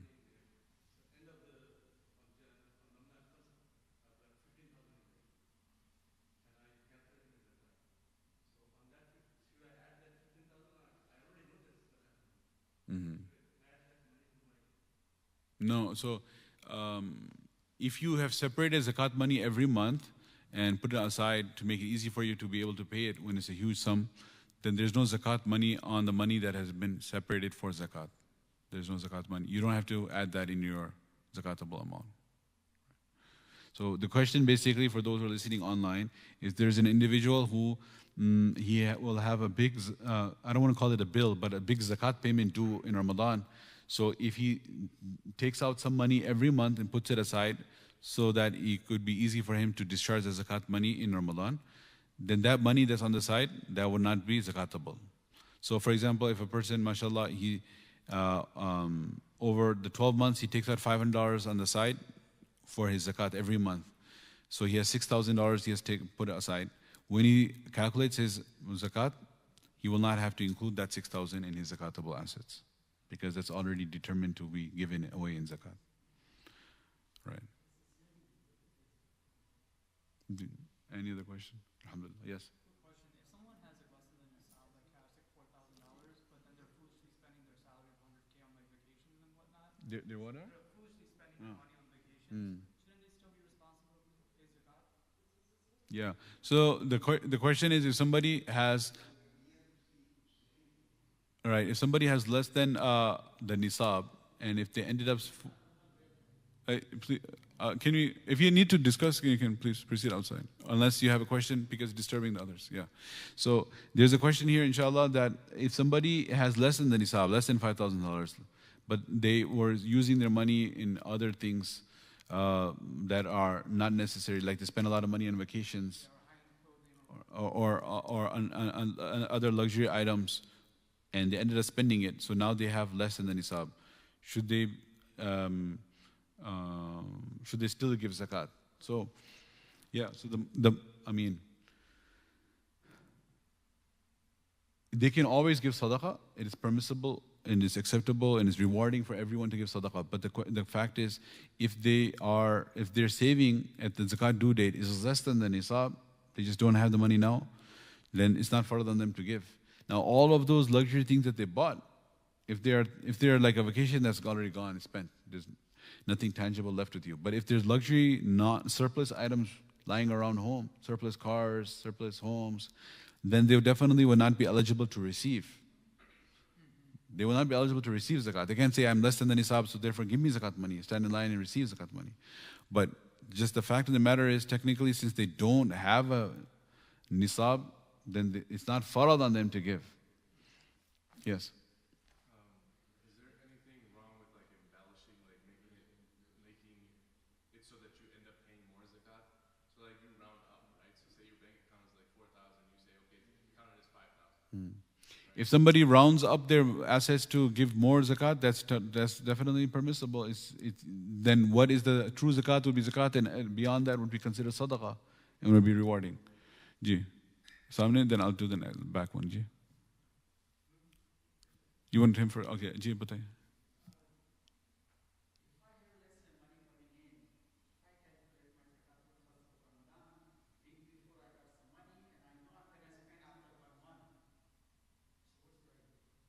Yeah, so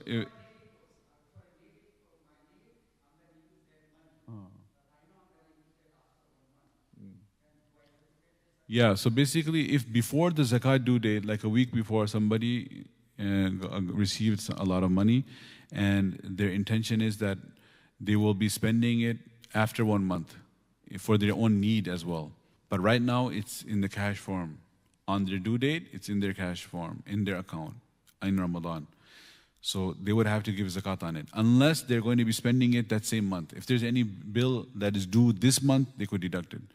But if it's going to be spent on something later, then future unincurred expenses cannot be deducted. Right? Future bills. If I have, let's say, $20,000 sitting in the bank, just got it, and my intention is to pay off my mortgage, can I deduct the 20,000?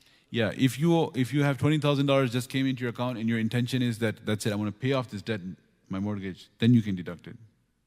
If you're going to pay it off this month. Yeah, that was there in the slide. Ji.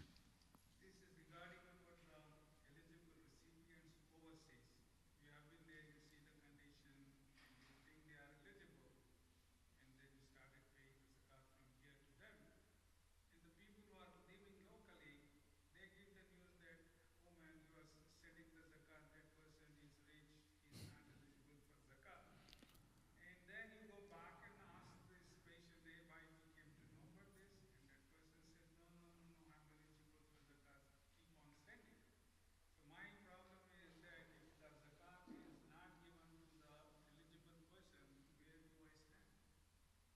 Right. So the question is about if you are trying to send zakat money overseas and you have done your research and you believe him to be eligible, and others in the neighborhood are saying he's not eligible. Wallahu alam, if they are jealous of him receiving it or what the case may be, or truly they are trying to watch out for you, it could be both scenarios. Yeah, so, yeah, so,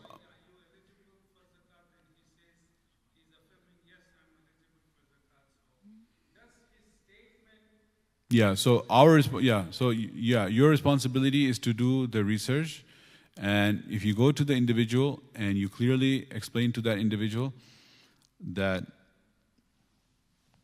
do you have gold of this amount? Do you have silver? You don't have gold, you don't have silver, you don't have cash, right? You did your job, you're asking, and if he affirms that, and if he's lying, then it's upon him. Your zakat will be discharged. But if you don't even question, don't even ask, you just assume, then that would be your fault. However, you did your due diligence. If that person is falsifying the information, is lying, alhamdulillah, you have asked the question, so you are not responsible. That sin will be upon him. So you're okay then. You got the answer, right? Yeah, you already asked him, so then you're okay. Yeah, and as long as also you have to, if you ask him and you see, per your understanding circumstantially, it looks okay, and you verified with the individual, you're fine. However, if you have reason to believe that he's lying in your face because there's very apparent signs of wealth, then of course, then you have to not go ahead with that. If you don't have any apparent condition that he's lying, and you asked him point blank, then you can go with that, inshallah. There's some online questions as well, right? From here. Can we give zakat to our stepmother while father is not alive? Yes. Sister Nuzhat Fatima, yes. You may give zakat to your stepmother while father is not alive because it's not your biological mother. This maximum over Muslim. What if you have all three, dollars, gold, and silver? The answer to that is you will join them together. Maximum, brother, maximum. Brother Jimmy Gables, we have to give zakat on carrots? No, there's no zakat on carrots. And any vegetables that you grow in your garden, there's no zakat. There's zakat on commercial farming. Nuzhat Fatima, if a person receives money from selling the house and he has intentions to buy necessary household appliances, remodeling new house, or looking forward to buying a car, does he still have to give zakat on this? If you ended up paying for all of the above, you don't have to give zakat on it. But, or if you bought these things on credit and you owe them this month, you don't have to give zakat. But there are future purchases, you will still have to give zakat. See, if you receive money from selling the house, like, mashallah, $300,000 home, you sold it. You have intention, you're going to buy appliances. So that's a future expense. Remodeling house, future expense. They're not deductible. Just like a respected brother, uncle asked the same question. Anas Ahmed, can mortgage debt be also deducted from zakat money? Right, we mentioned 1 month or 12 months, not the 15 years. This was mentioned a few times, mashallah. Brother Ajmal Sharif, can we pay zakat to pay off a Sayyid loan where he has no means to pay off? Yeah, for a Sayyid, if he's truly a Sayyid min Ali Rasul, from the family of Rasulullah sallallahu alayhi wa sallam, you cannot give them zakat money. I'm sorry if I missed the student loans info. I'm not sure what subhanAllah, there's a lot of these online ones. I'm not sure. We didn't speak about student loans. If you have a specific question, BAQ, you can ask it. Hashir Ahmed, gas station owner Shulo gave zakat on running businesses. Please retype your question. AJR, if the needy person is a kid or not able to accept themselves, paying their teachers directly for education, would that be okay? So, yeah. So basically, in this situation, when you come to kids, you know what you have to watch out about kids is that they're considered dependents of their parents. So if the parent is not zakat eligible, you cannot give the kid. It's very important. This is alert, something new. I didn't mention this earlier. Because a lot of the stuff, 90% of the stuff I'm saying is what? Repetition. But this masla is not repetition. So those who are distracted, This is something new. If you are giving zakat money to a minor, please note, the minor has no money. But guess what? You don't look at the minor. They're considered dependents. So if the father or mother, the father, not the mother, the father, if the father has a nisab, is not eligible to receive, you cannot give the minor. And vice versa. If there's a kid who legally is considered just a teenager, the 16-year-old is considered legally a minor, he's not 18. But sharan, he's baligh. His parent may be rich. He doesn't have money as a 16-year-old. Can he receive zakat? Yes. Because when they become baligh, they're considered independent. So it works both ways. Like a poor kid, you cannot give him zakat money even though he has zero money because his father is rich when he's not baligh. But when he becomes baligh, you could receive money. So now this question was, if there's a needy person as a kid, so I'm not sure, the kid could be baligh or not baligh, not able to accept themselves, paying their teachers directly for education. So you would, if he's not baligh, then you have to look at the parent, so we're not considering that. If it's a baligh kid, 15-year-old and above, 15, 16, 17-year-old, then this student, if he assigns the teacher to be his wakil, then it would be permissible. If he doesn't, like over here, they either receive it directly or they assign tawkil. Brother Theo Irving, if someone only has been working for 6 months, does she have to pay zakat? It depends if they have savings from before, like one lunar year before, if they had money, because working at a job is not the only way to have money. If somebody had gifted the person in money from before, they had inherited money from before. The fact that they have a job for 6 months doesn't mean they didn't have savings from before. So the job is not the deciding factor, it's the fact whether they had money or not. And I'm assuming, in this case, Wallahu alam, if the person had no money before his job and he started working, he only has money for 6 months, he doesn't have to give zakat because lunar year has not passed. Adnanul haq, if a wife has not received the mahr yet, but the husband intends to pay it at some point in the future, does the wife need to give zakat on it? We covered this. She doesn't have to until she receives it. It's considered the weak debt. Muhammad Rashid Islam, do I need to pay zakat on vested stocks from my employer? We covered this. That yes, you have to give zakat.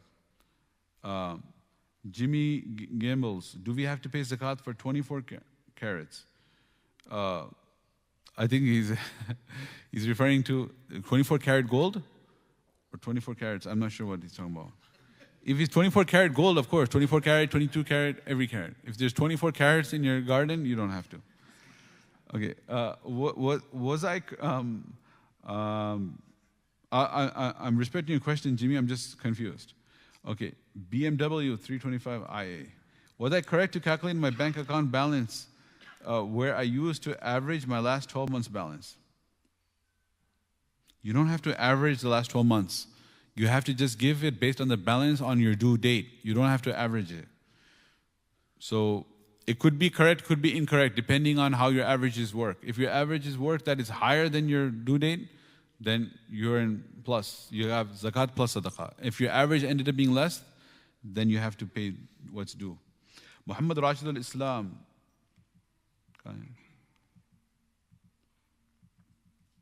Where is it? There it is. Jazakullahu Khairun. Okay. Wa iyyakum. Sayyid Mubashir Shah, apologies if I missed. I just joined. Can you summarize zakat on shares investments? So you can listen to the recording, inshallah. Brother Sayyid Mubashir Shah, it's all recorded. As soon as this live stream ends, it'll be uploaded. And past years as well. Okay? So how long are we going to continue this? This is going to continue. AJR, if the person is a relative and they are asking for help, as per your understanding, they are zakat eligible. Because of them being relative, you can't ask them point blank. This is a very common situation. The easiest way to be 100% sure is if you know they're in debt. Because if they're not in debt, then you're like, oh, do they have zakat balance or not? Do they have nisab or not? But if you know they're like huge debt, then you're covered because they fall under wal-gharimin. You can give them zakat if they are truly eligible. Okay. If there is a zakat fund HSA for the student, if it's in the student's name and and you are not going to access it, as long as they're not baligh, it's not zakatable. Once they become baligh, the HSA fund will become zakatable. Oh, health saving. Okay. Yeah, okay. I was thinking of the other one. Was, yeah, the one, no, the, what's it called? Similar acronym. It's for the child's tax. Yeah, no. It's yeah. So if it's a money set aside for you to use for health, of course it's zakatable. It's your money. That's just a difference to make it tax free, right? Do you account for the interest on the student loans? And for what? I believe. I mean, if yeah. First of all, it's yeah. Meaning, as far as I think this questioner is Aisha, Sister Aisha is asking about. In the deductions, when you deduct, it's a long-term debt as well. Student loan is what? Long-term debt. So how much are you going to deduct? Just your monthly payment or 12-month payment. So you would deduct that, and you are owing the interest. Yeah, so you would deduct that as well. Of course, you have to wait.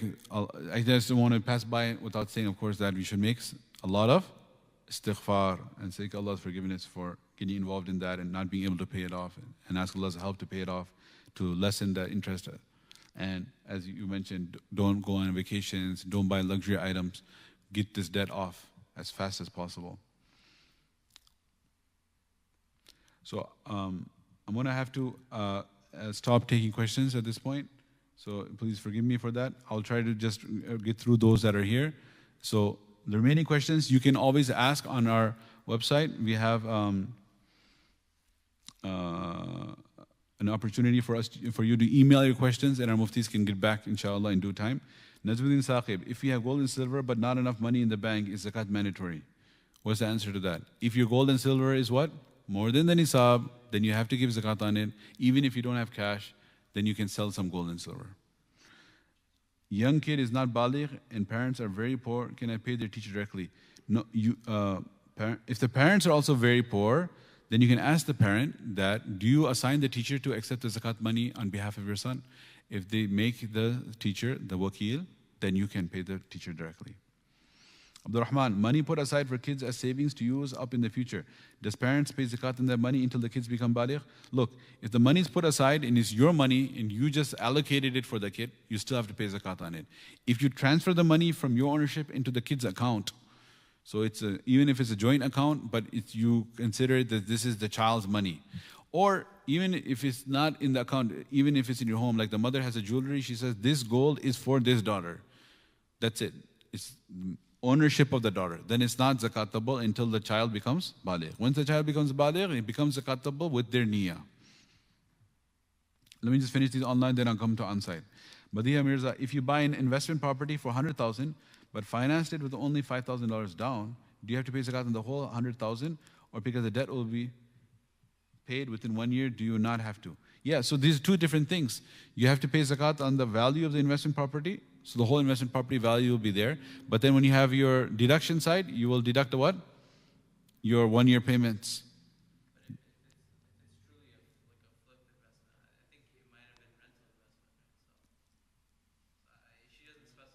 She doesn't specify, yeah. It depends if the property is for flipping or the property is for rental. If it's rental, then there's no zakat on it. Exactly. What about saved home tax money paid twice in a year? What is this? I'm not sure, Brother Mubash. Property tax. Okay, yeah, property tax.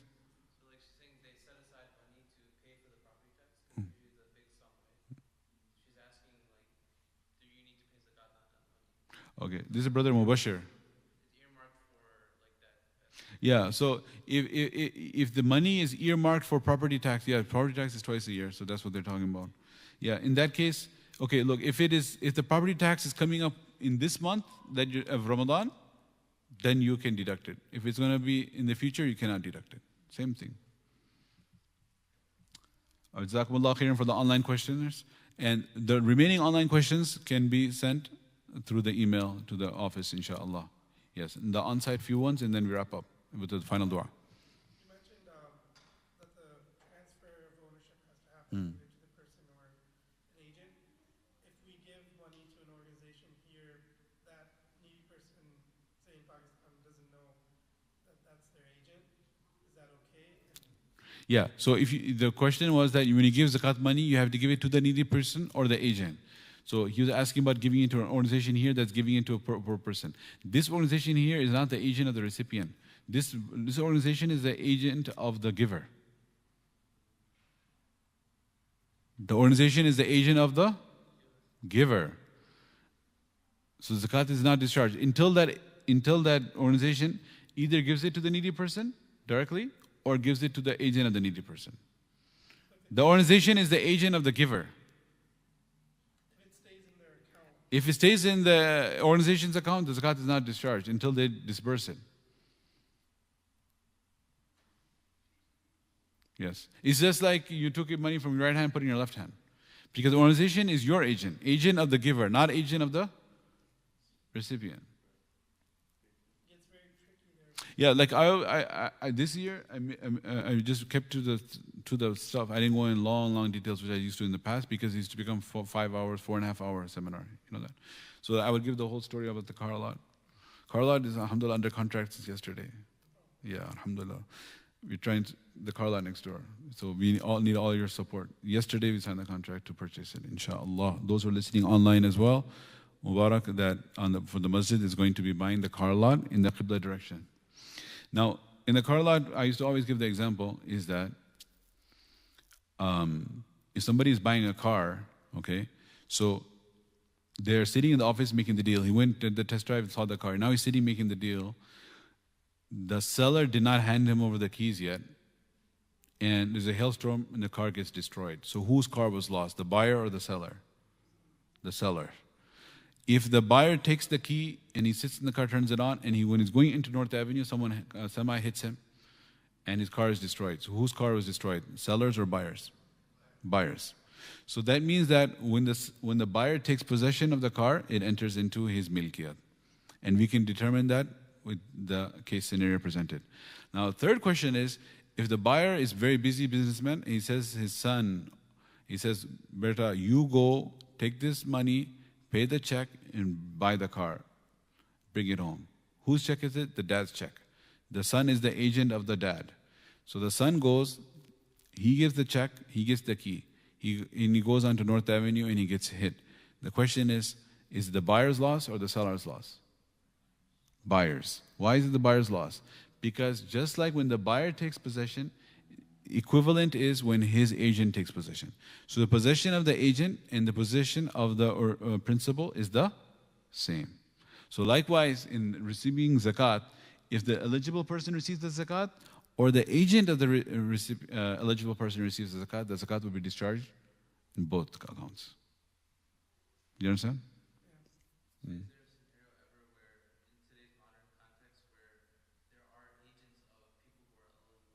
Yes, they're right here, right at Dar es Salaam, for example. Their question was, is there a scenario where someone can be an agent? So we had different models. In the past, what we used to do with Dar es Salaam is that the zakat money would be given, it would be a longer accounting model. We would actually write the check from the zakat fund to the students' names. Then they would have to go and deposit it. Then they would come back and pay their fees. That's fine. That's the direct method. Second is that they sign up a full form. There's number form. One form is zakat eligibility form. They fill that out. We are eligible. Second is tawkil. Do you give the authority to the Dar es Salaam administration who is operating the zakat fund to accept the zakat money on your behalf, to pay your fees and to pay your rent and to pay for your books and pay for your all these 4 or 5 different expenses. Then they sign that. So now when Dar es Salaam accepts it accepts it as an agent on behalf of the poor student, and then we go and pay the landlord. So like I myself am responsible for this department, so I can speak with full authority what happens, because this particular department, 100% I myself handle with no one else. So I'm telling you what I do. In the beginning, I would write the check on the student's name, then the student would go with that check and he would go pay the rent. Now, there's a separate zakat fund, so there's a separate zakat checkbook. With the zakat checkbook, I open it up, and then I write the name of what? The landlord, directly. I pay the rent. So there are different, apartments here where the students live. So we are paying the rent for these apartments through zakat for the eligible ones. Likewise for their food. Likewise for their tuition. Yes.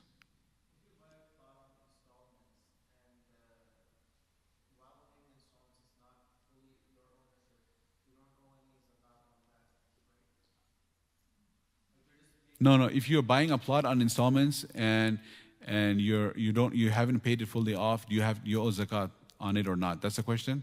What is the purpose of the plot?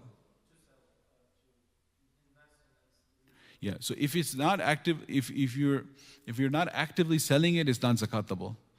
And whatever money, yeah. So if you're not actively selling that plot since you haven't bought it, it's not zakatable. The value of that, and whatever money you owe this month, that would be deductible as a loan. And whatever money you owe in the future, that's not deductible as a loan, nor is it zakatable. Yeah. Yeah. If you just have it barren and you're not actively selling it, then it's not zakatable. If it's just a plot, you're like, I'm not sure, maybe I'll construct a house and rent it out, maybe I'll sell it if the price goes up of that area. The area. So if you're not actively selling it, it's not zakatable. All right, last question. Yes. What advice do you have on changing your zakat date? If you want to change it, how would you go about doing that? If you want to change your zakat date, then 1 year you can just prepay in Ramadan, even though it's not farad, and then moving forward, every year will be Ramadan. So I guess the balance that you would calculate your zakat on? The balance, you would say that, okay, I make the intention of changing my due date today, 15th of Ramadan. I'm going to pay on my current balance, even though it's only been 4 months since my due date. And then every year after that, you can pay on that 15. Yeah.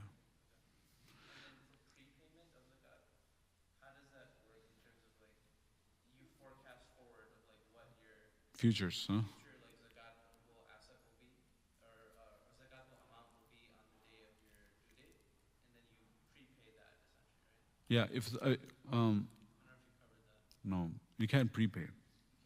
You can't prepay zakat. You can calculate it, put it aside, like the brother did, and pay it on the due date. But if you pray it before, it's like praying salah before the time. There's only ada and qada. There's no pre. That's very important. This was, again, a very rare question that was not covered. Majority of the questions are what? Already been covered. This is a new one.